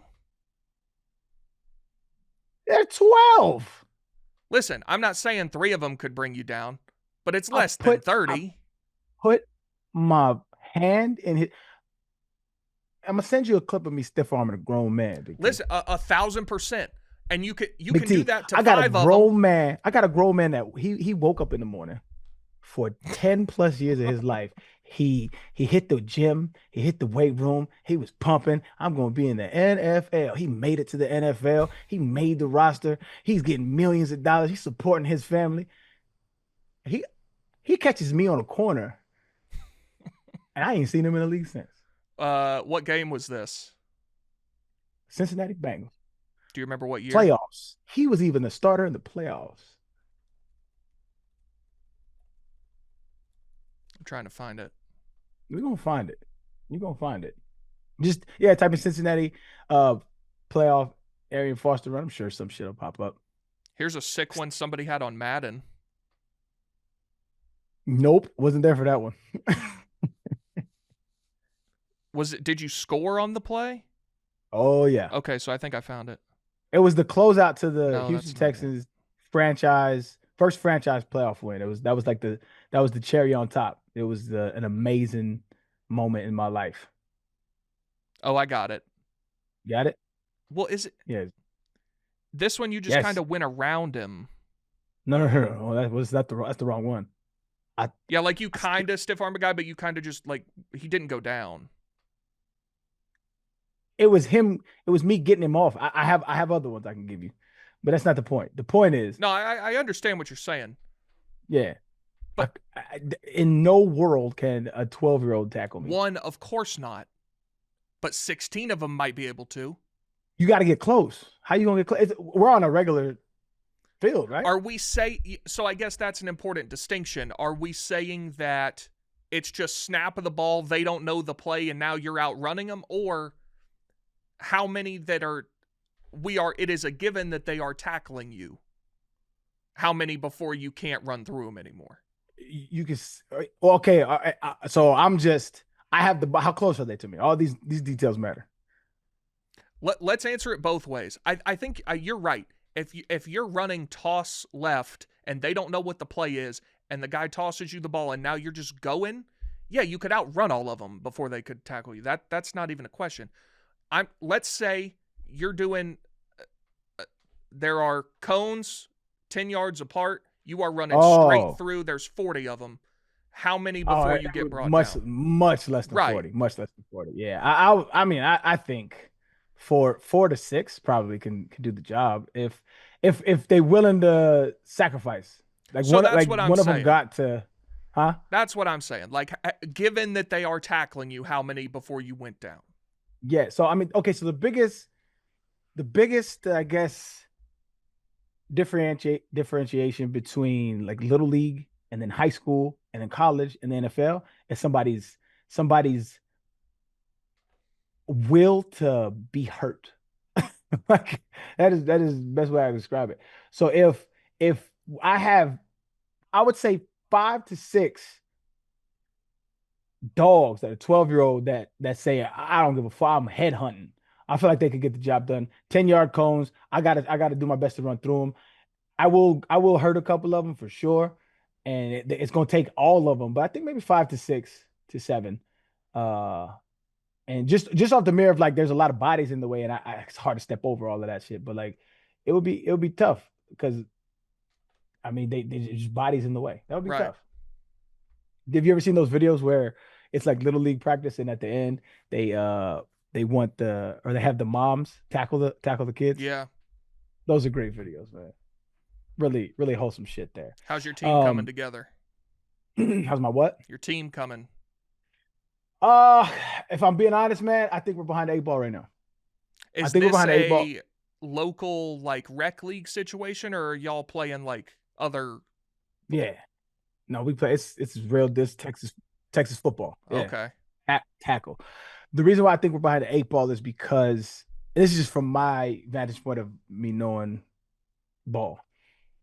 I think initially the coaches were focusing on conditioning, kids doing drills, stuff like that. And I'm like, yo, we have a scrimmage in 2 weeks. So the first couple of days of practice, I just kind of oversee what's going on. I'm trying to get a feel for everything, for everybody. And so we had a meeting last night, actually, where I sat down. I was like, okay, we need to start locking in on these plays, right? I'm not going to have a disorganized offense. And so we need to start doing reps, footwork. That's why it's very it was eye-opening, because it's like going back in time to seeing how kids were when I was a kid, and seeing how much knowledge I've accrued over the years without knowing I was accruing all of this knowledge. And so the things I took for granted, the fundamentals that I took for granted, I have to kind of bring that back down to where I'm at and come back down and say, okay, basic footwork. How do you take a handoff? How do you step?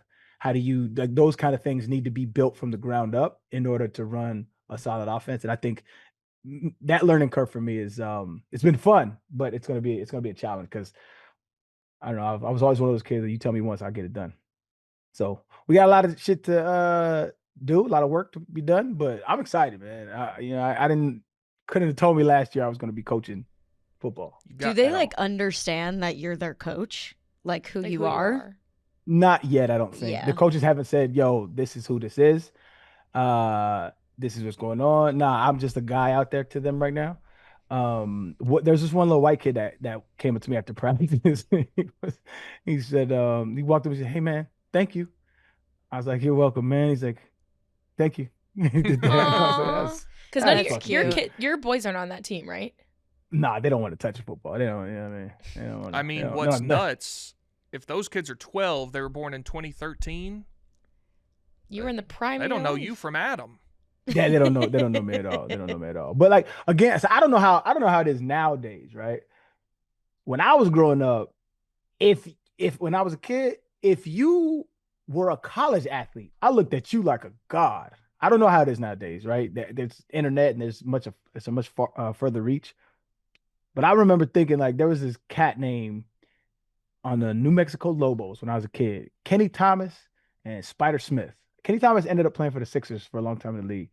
But those two dudes were like, oh my, I met them. They were coming out the tunnel. The UNM Lobos had the pit, that arena. Mm-hmm. It's one of the more famous college basketball stadiums because it's like built down. But anyway, I remember thinking like, yo, these dudes are they're gods. And I would go to the Lobo games and I was like, yo, these dudes are crazy. I would like dap them up. I'm like, you touched my hand.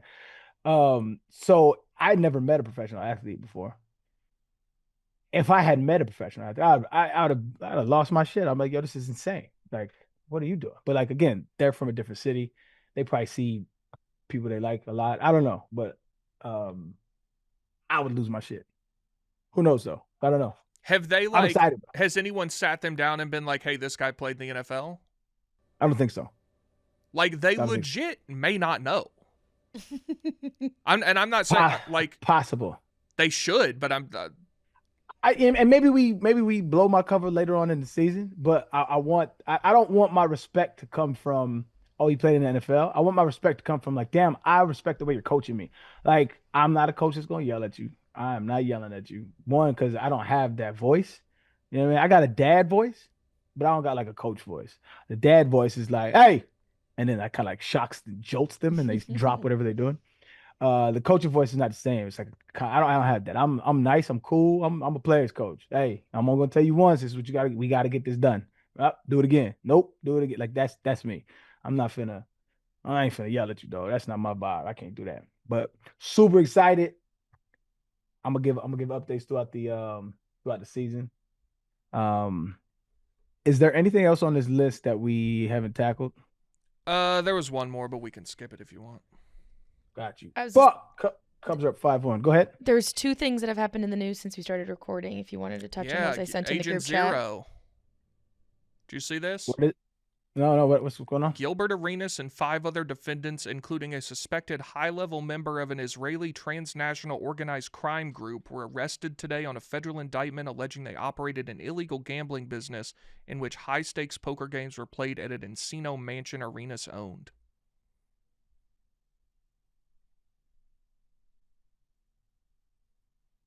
Oh my God. Excuse my silence. I am fucking Yeah, I didn't have that on the bingo card. Oh my God. Israeli transnational organized crime group. What the fuck does that mean? Like a mob, I guess. Gilbert Arenas playing poker games with the Israeli mob. Yes. What the fuck? Oh, I know him. Like, that's my dog. That is insane. Oh, I didn't know that. Oh, yeah, I gotta wait for the details to come out on that one, because holy shit. So, all right, let me get these charges correct. Is it because he was illegally gambling, or was he doing something else? It seems like it's for a gambling ring. I don't know. Can they get you with like a RICO for that? If it's, I mean, it could possibly. Is it federal? Yeah, federal indictment. Ooh. That means they got you. Something's gonna happen. You gonna take a plea deal, or you doing time? No. Got to be more careful. God damn. Why is Shannon Sharp in conjunction with this? That's a separate thing, but he got fired from ESPN officially. Oh, is it because of the settlement? Or God damn. Tough morning. A lot of news breaking today. Yeah. Tough morning for the city boys. We down today. Holy shit. I mean, I don't know. I'm kind of like at a loss of words because that just didn't. That is some breaking news. Don't gamble with the Israeli crime syndicates. Yeah, brutal. That's the golden rule. yeah, I mean, yeah. how did he not know that? Geez, treat people how you want to be treated. Treated and you do know? not gamble and with an Israeli mom. Oh Sort of man. culture. Well, I just like to tweet that you didn't mute Bobby Jones. All right, man. Bobby well, Bones. holy shit. Bobby Bones. Bobby Bones. Come on That's the my show. fault. Bobby Jones, I'm still golfer. golfer, famous golfer. You're right. You're right. One of the best golfers of all time. I'm sorry, I didn't mean to that- send that you shit into threw me such for a a tailspin with that headline. It was like, what do you mean? That's like one of the homies. You know what I mean? Like, I didn't know that about you. I'm so sorry. yeah, that's just one of my guys. You know, he was one of the first celebrities. Not celebrities. One of the first guys with a following that reached back out to me and said, "You know what, dog? You make really good music. I've been bumping this shit all day." And that's always good because I don't advertise my shit, so it's always good to get feedback that I ain't asked for. But that was really dope. Holy shit, man. Well, look here, fam. You think he's gonna be bumping Love Going Crazy in person? I hope not. God damn. Hey. It's got to be for more than gambling, right? No, I don't know. Let me just. I have no opinion on it. I mean, Because if it's like a The mob Israeli thing, the Israeli mob is really, I think. well, that's what I'm saying. I hope it's just gambling. I hope it's just gambling because if it's tied to a crime syndicate, there's a lot of shit that could go down with that. So I'm hoping that's what it's tied to. I don't fucking know. Jesus Christ. Yeah. All right. Yeah. That's enough current events for today. Holy shit. All right. before we get to the topic, it's brought to you by Sport Clips. This summer, the sun's out, and so are the fresh cuts at Sport Clips Haircuts. It's the perfect place to cool off and watch some sports on TV while also getting a precision haircut from stylists who just get it. They've been specially trained to cut men's hair. Take your haircut to the next level when you ask for the MVP haircut experience. It comes with a hot steam towel and a 7 pressure point massaging shampoo that are sure to make you melt into the chair. And for this summer only, you can swap out the classic hot steam towel for a refreshing chilled towel, an icy alternative that's the perfect way to defeat the heat. Sport Clips, it's a game changer. All right. To today's topic is suggested by Big T. It is an interesting one. You've been on this though. You're interested in this. Brother, get off the ropes. I was just letting the people No, I know. know, it was but your I'm saying idea. I suggested it because I know it's something that you've been interested in.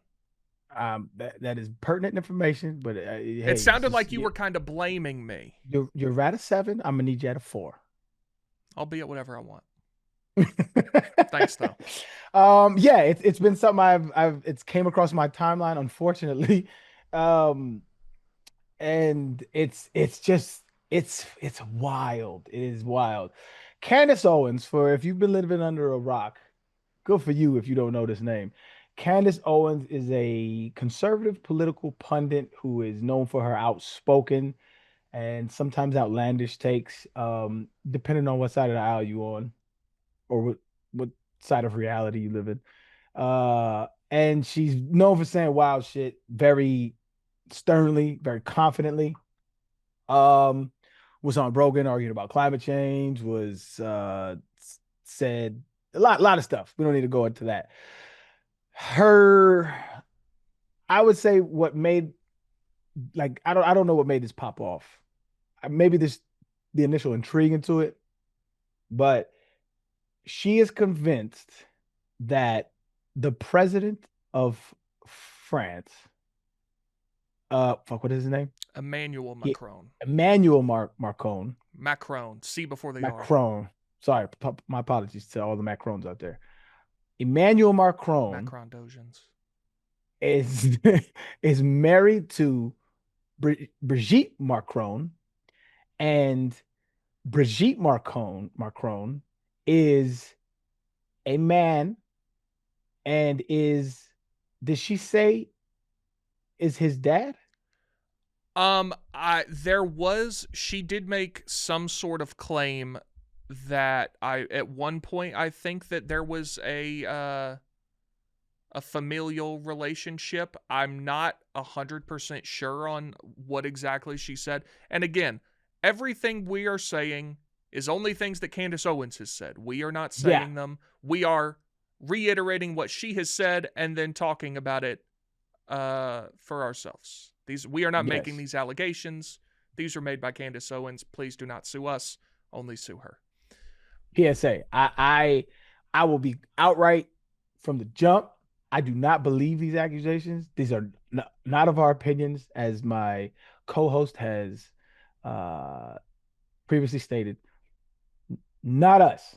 We're just covering the story. We're podcasters. All right. We're not investigative journalists. But what Candace has said, just the quick bullet points of what she has alleged. I guess we should start out with the official story of how they met, because that's nuts enough. Well, I want to do her. Yeah, okay, that's fine. Okay, let's start out with how they met. The official story of how the president of France met his wife is that while he was a 15-year-old theater student, she was his 39-year-old teacher, and they met in the school. And I'm not sure at what point down the line they eventually became romantically involved and got married, but that's the story. Even that is crazy. That is extremely alarming. It is. We don't have any evidence that there was grooming or there was inappropriate behavior. Forthright about that. But all I can do is put myself in somebody else's shoes. If my son or my daughter was 15 and they had a 39-year, and that's where they met, and they later become betrothed, I would have some questions and they would have to see me. Those are the facts given to me. I'm just how I would react given my brain chemistry and my environmental growing up. Go ahead. So Candace Owens actually alleges that she was older than that to begin with. I forget exactly what age, but she says she was older than 39. Her other allegations are that Brigitte Macron was born a male, and she says she was born as Jean-Michel Trogneau, which is the name of her brother, and later assumed Brigitte's identity. And I believe but her brother is still alive, I think, because they both sued a press outlet in France about this whole thing. This is why I thought originally she said dad. I've heard a couple stories from her. She originally said it was his dad, and then it was his brother. I've heard two. No, she's saying that Brigitte Macron is actually her own brother. Yes, but then I've also heard her say that she was Emmanuel Macron's father. I've heard that too, but the brother thing is Brigitte's brother. Yeah, here's the blood relative thing. She also says that Emmanuel Macron was chosen as president of France through a CIA mind control or experimental program likened to MK Ultra style manipulation. That's also in the lawsuit. Owens disregarded all credible evidence disproving her claim in favor of platforming known conspiracy theorists and proven defamers. The lawsuit filed in Delaware Superior Court says. So we'll get to the lawsuit in a second. Yes. Owens also implied. Go ahead. I think we framed it on how they met. Now we're going over Candace's. I think before we really dig into all of her claims, the origin of the conspiracy itself, right? Started from a YouTube interview by a quote unquote spiritual medium called Amandine Roy, and then self-styled journalist Natasha Ray.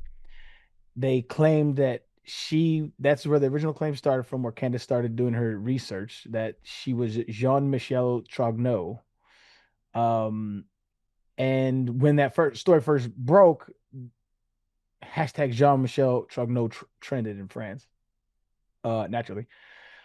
They both live in France. Their initial response, Brigitte's initial response was that they said the allegations was impossible. They spoke out against it as, online bullying, yada yada yada. Her and her brother sued Roy and Ray in France, and the verdict was initially they fined 8,000 euros and 5,000 euros. But the women were acquitted on appeal, not because claims are true, but because to legal technicalities in French defamation law. So allegedly, it's hard to A win's a prove win.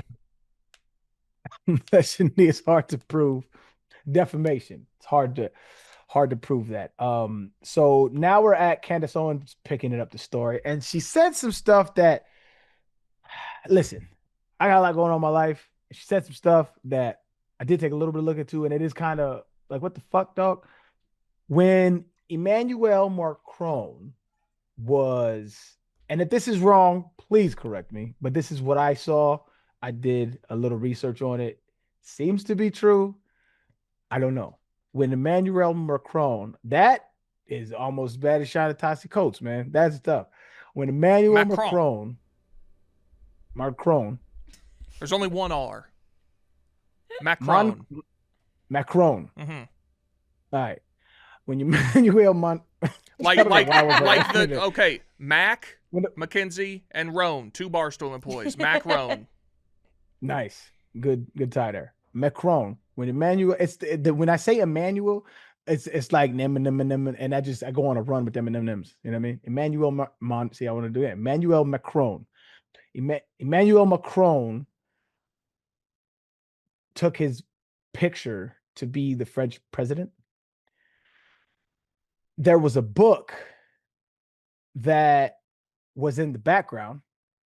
Let me get the book name. So she made an original claim that on his picture for French president, there was a book on the background that was,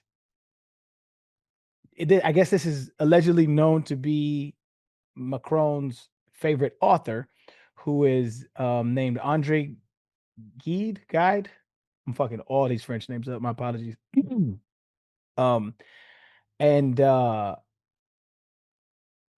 he was known for his and this is this is so weird to me. He's known for his autobiographical writings, and he claimed relationships with young boys and practiced mutual masturbation and sodomy until a very advanced age. This was known, and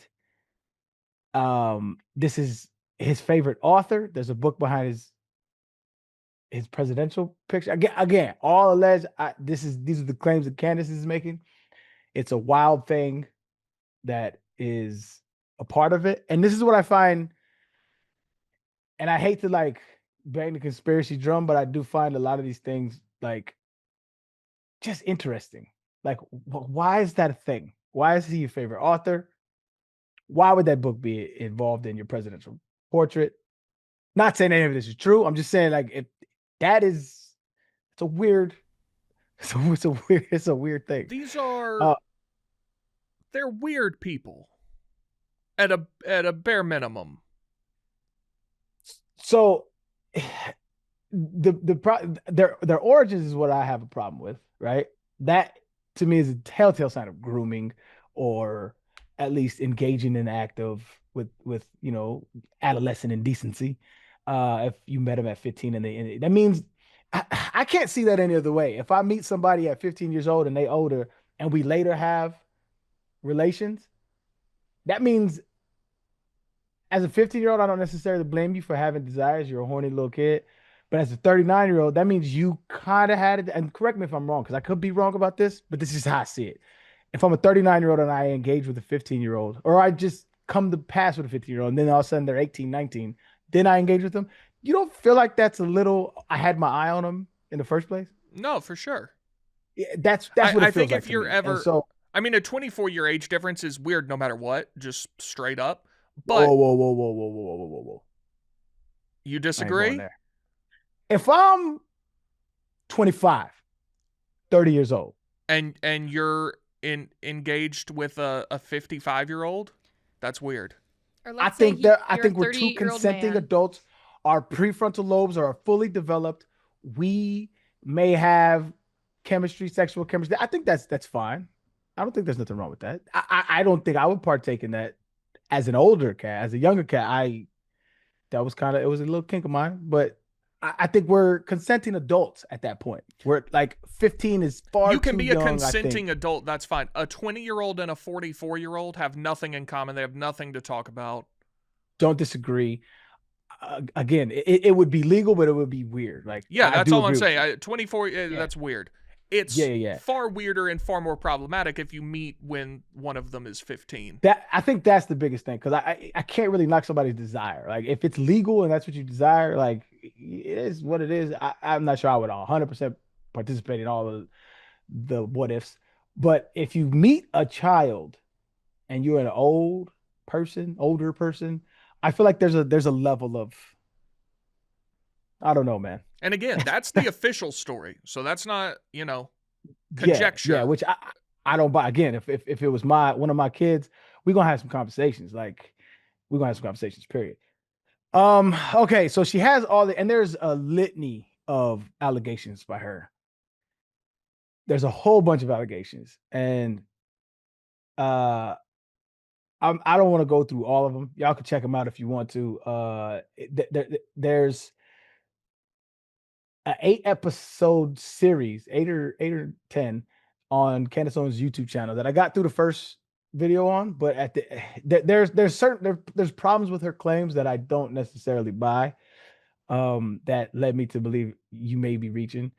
There's issues that she brings up that I think are legitimate concerns, like some of his like the origins, some of his just odd behavior. When you look at that video that went viral of him and her in the plane, Yeah, that's relationship another. problems. I hadn't Yeah, even there thought are about that until you just said it. there are issues that I would deem concerning. I don't necessarily buy her claim that one, she's a man, and then two, she is brother or father or whatever her current claim is. Is there anything else you want to talk about her claim? Because if not, I'm going to move on to the lawsuit. No, I mean it's pretty straightforward. Yeah, that's about it. She did say that Trump asked her on behalf of Macron to stop talking about it, Yes, which which is would be an insane thing to make. It would be crazier. Let me see. Is it crazier to make up if you're making let's assume you're making both of these up. They're both insane. Would it be crazier to make up that the first lady of France is actually a man, or that the president, or just completely lie about something the president of the United States told you? Because I feel like if you do that, like, that's insane. I feel like Trump would be like, nah, I ain't say that. I agree, but also, like, is that legal? Can you just say the president told you something that's completely untrue? Yeah, that's legal. I mean, Why it'd would be I? an insane thing to do, but yeah, I guess. Yeah, it'd be insane, but yeah, it's definitely legal. Like, But I mean, like, I guess he could. do you think that happened? I don't know enough either way. But I the claim aside, do you think Trump said that? that's I like again, I don't like to take positions that I don't have enough information on. It would be irresponsible for me to take a position on that. Do I think it'd be something that Trump would do? Maybe, yeah. If it suited him in like some kind of dealings with the French president, like sure. Because it got a lot of steam. I mean, the issue with this is unless you have concrete proof and evidence, this is wholly irresponsible to run with. Because even if you're innocent, you're guilty in the court of public opinion now. And so for the rest of your life, let's say this is your wife and you love her, whatever the case may be, for the rest of your life, y'all's relationship is going to be tainted with that. And everywhere you go, you're going to have to deal with that. So let's say they're innocent of the allegations. That's hard to deal with, and that can create a lot of problems. You feel me on that or not? Sure. Yeah. So I think Candace is bugging from that standpoint because there's no concrete evidence. I haven't seen any concrete evidence of any of her claims. They're all like, well, where's this or where's that or where's the birth certificate? Which brings me to um the lawsuit. Before the lawsuit, the Macrons offered her $4 million and $50,000 monthly to stop her series. That's an unverified claim, but it is floating out there that that was offered, which is wild. So the actual lawsuit was filed, and it was 218 pages, defamation suit in Delaware. And the reason it was filed in Delaware is because Candace Owens, the company is incorporated in Delaware, making it a legal venue for the case. The main claim is that she repeatedly alleged that she was born a male, and she refuses to retract. And she's standing steady on that. And the lawsuit didn't. She was like, run it, because then we're gonna have to go through discovery. And she doubling down. That's actually the part of this that I'm most interested in, is that every other time I've seen someone get sued, they're like, I can't talk about it. It's an ongoing legal thing. Hopefully at some point. She got sued and was like, bring it on, you're a man. Like, she literally said that. And she still, I just went to her Twitter. She tweeted 21 hours ago.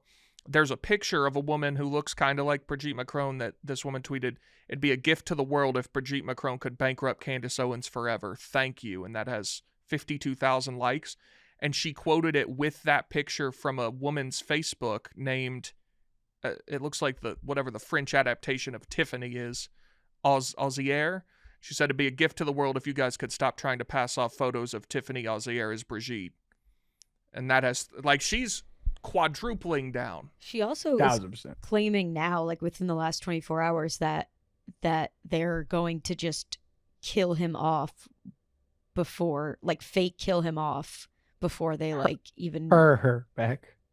Her. Wait, the Brigitte or the president? Oh, Brigitte, yes. Sorry. Interesting. She's seeping into my brain. She says they'll fake kill Brigitte Macron rather than go through the whole defamation lawsuit. True. Now, if that happens, then we've got something. No, I mean, that shit would be. The reason why I'm even entertaining this shit is because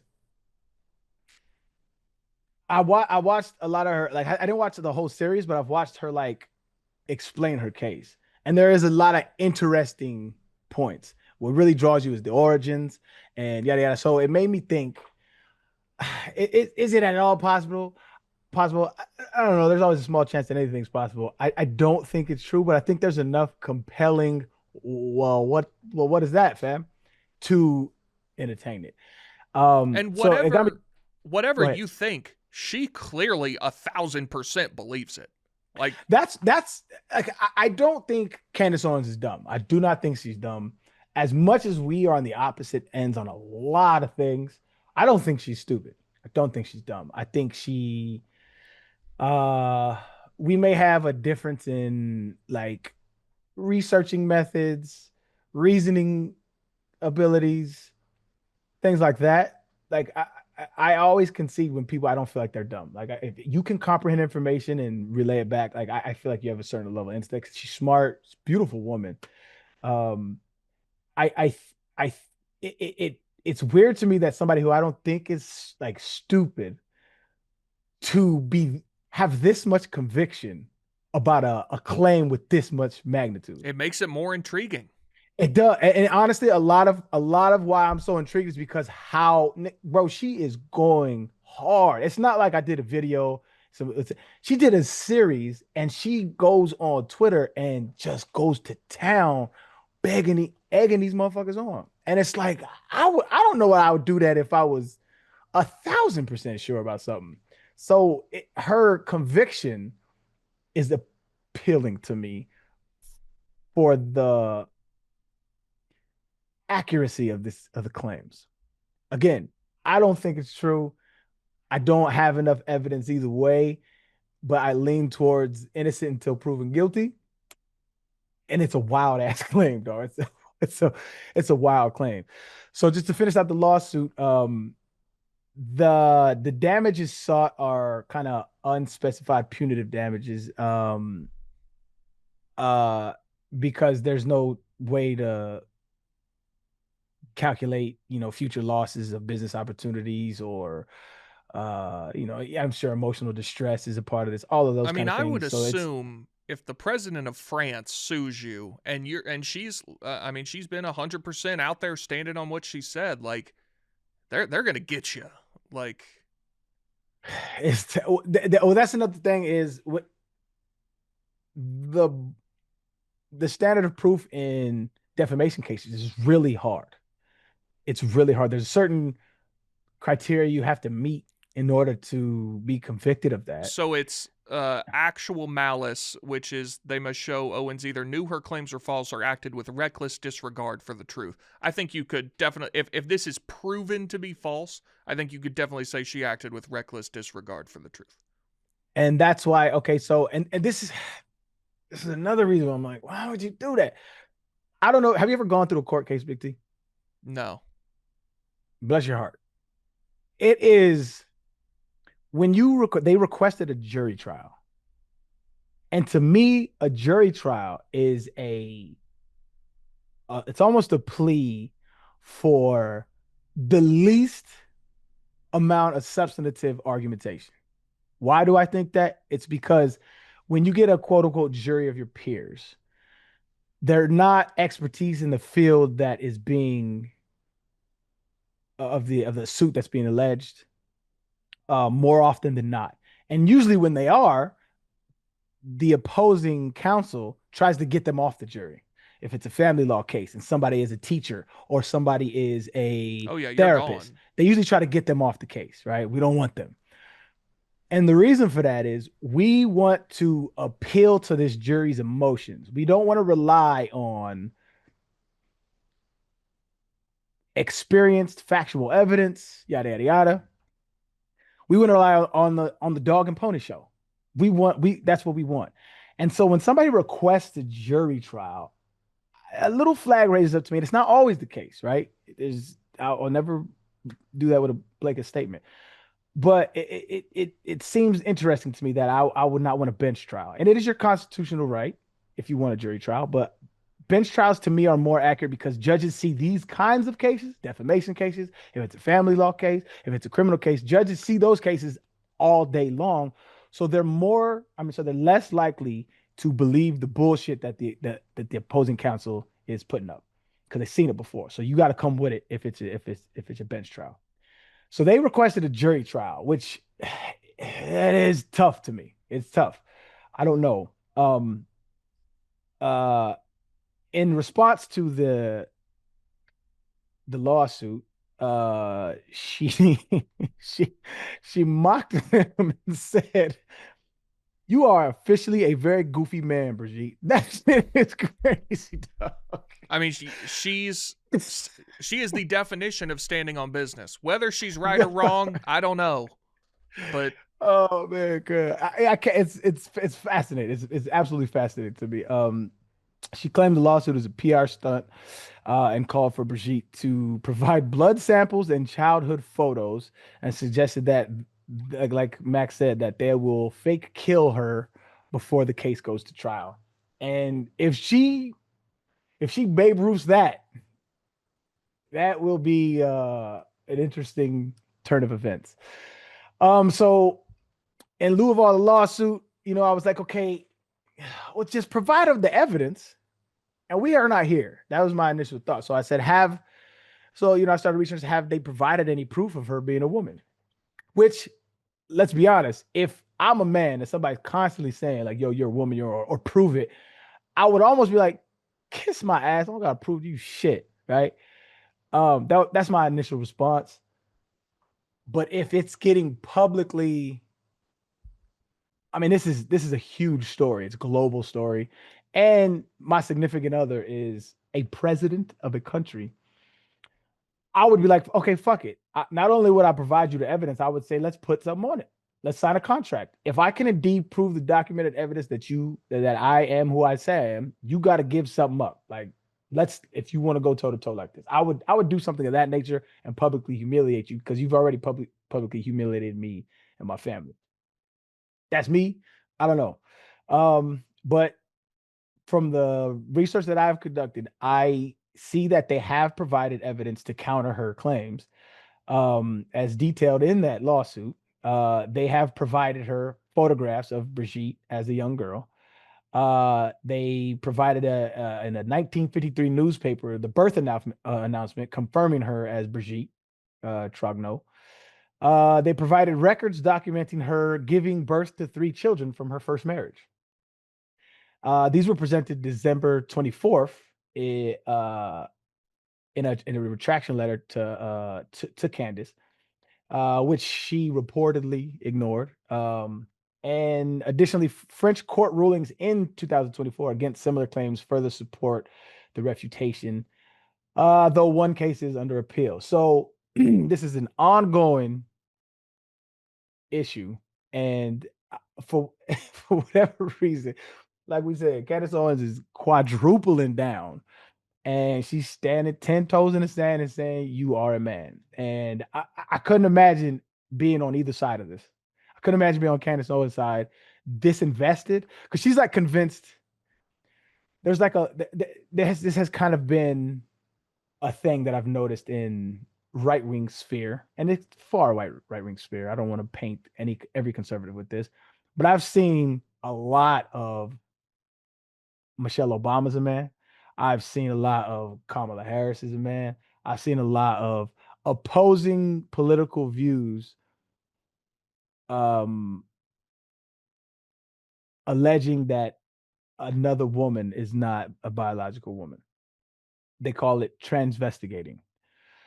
So I don't know the origins of that and how it started. Have you seen a lot of those Obama Michelle Michelle Obama's Obama? the only one I've ever really seen. Yeah.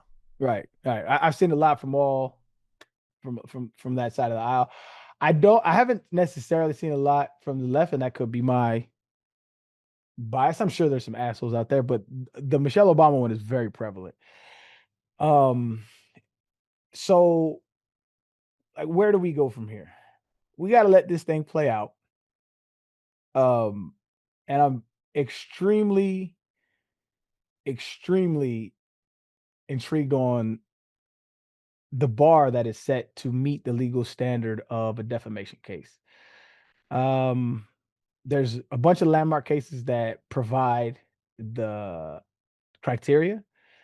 I I'm skeptical that they will be able to do this. To prove malice, to prove that you knowingly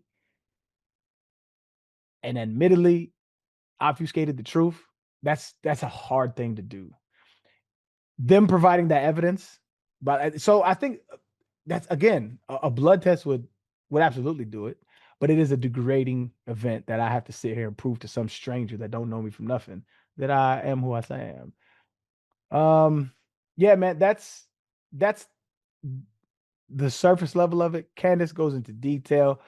There's a bunch of articles written about this if y'all want to go deeper into it. We could talk about it for a very long time, but that is the gist of it. All things considered, I do not believe her claims. There is some shady dealings with their relationships, surrounding how like some of their behavior. Sure. I'm sure if somebody had a camera on me 24/7, that people would be thinking some wild shit about me. You know what I'm saying?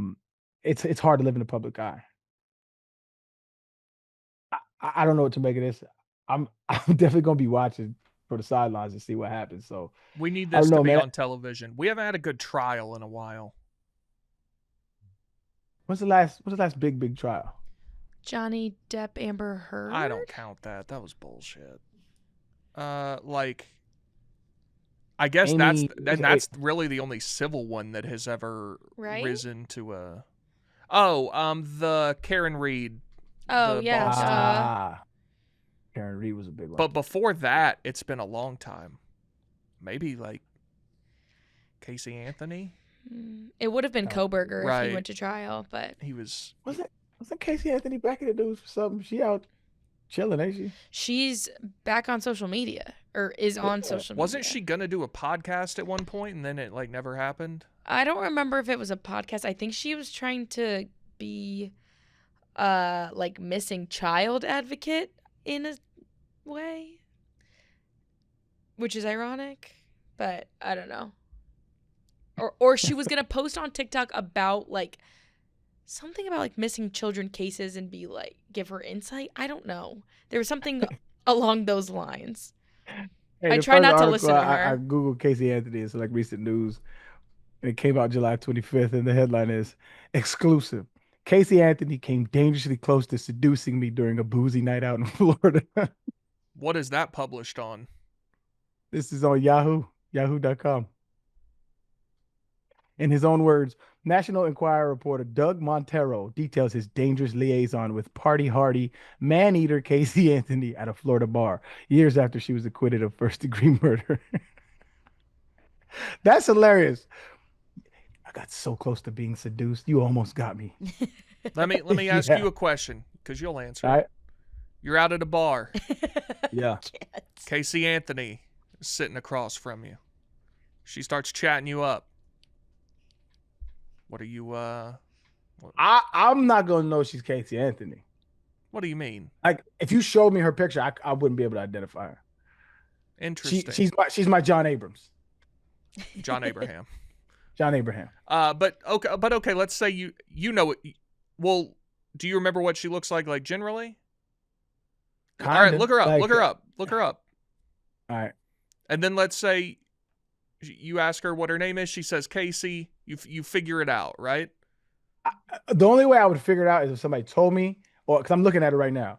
She has a regular looking face. It's not like identifiable in a way that, like, if we were walking in an airport or bar or something like that, I would be like, oh, that's the. I wasn't like emotionally invested in that case, so I didn't like. There's certain people, yeah, sure, I would absolutely recognize. I don't think if I'm out drinking at a bar in Florida, Big T, I'm not recognizing that's her. All right, and if she says Casey, I've recently met, not recently, a while back, I met a woman named Casey. Never did Casey Sure, Anthony pop. but just say you know who she is. But now that you see what she looks like, she starts chatting you up at the bar. What's the move? How old is she? I think she's about in your wheelhouse.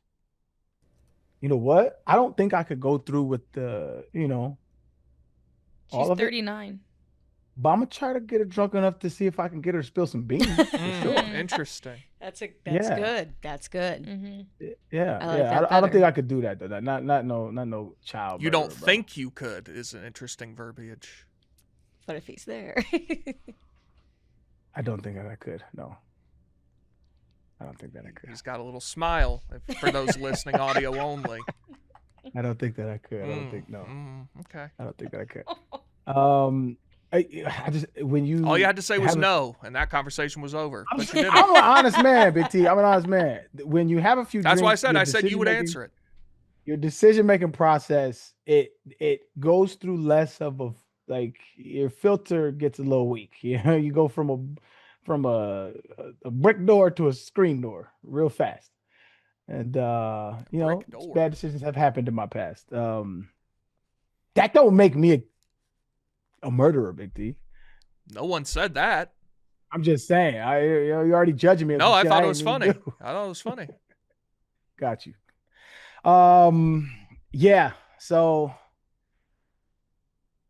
God, that shit is weird. Why This does just gotta- Candace Owens care so much? Like, I understand if it turns out she turns out to be right, like everything works in her favor. Like, I just still don't understand. Like, it doesn't affect her. Like, it's weird, 100%. I don't agree with it whatsoever. But like, why does she care so much?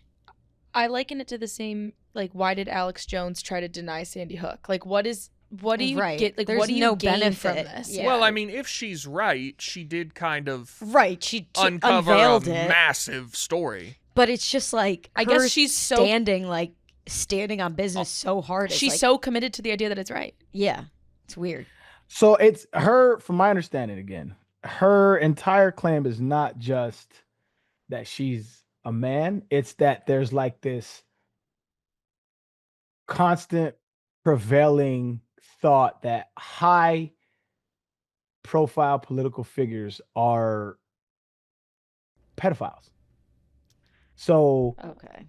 that's why she was pointing out, and she was talking about the book and his favorite author and his weird quotes about it. Or that's his favorite author. So that she's trying to break a bigger story.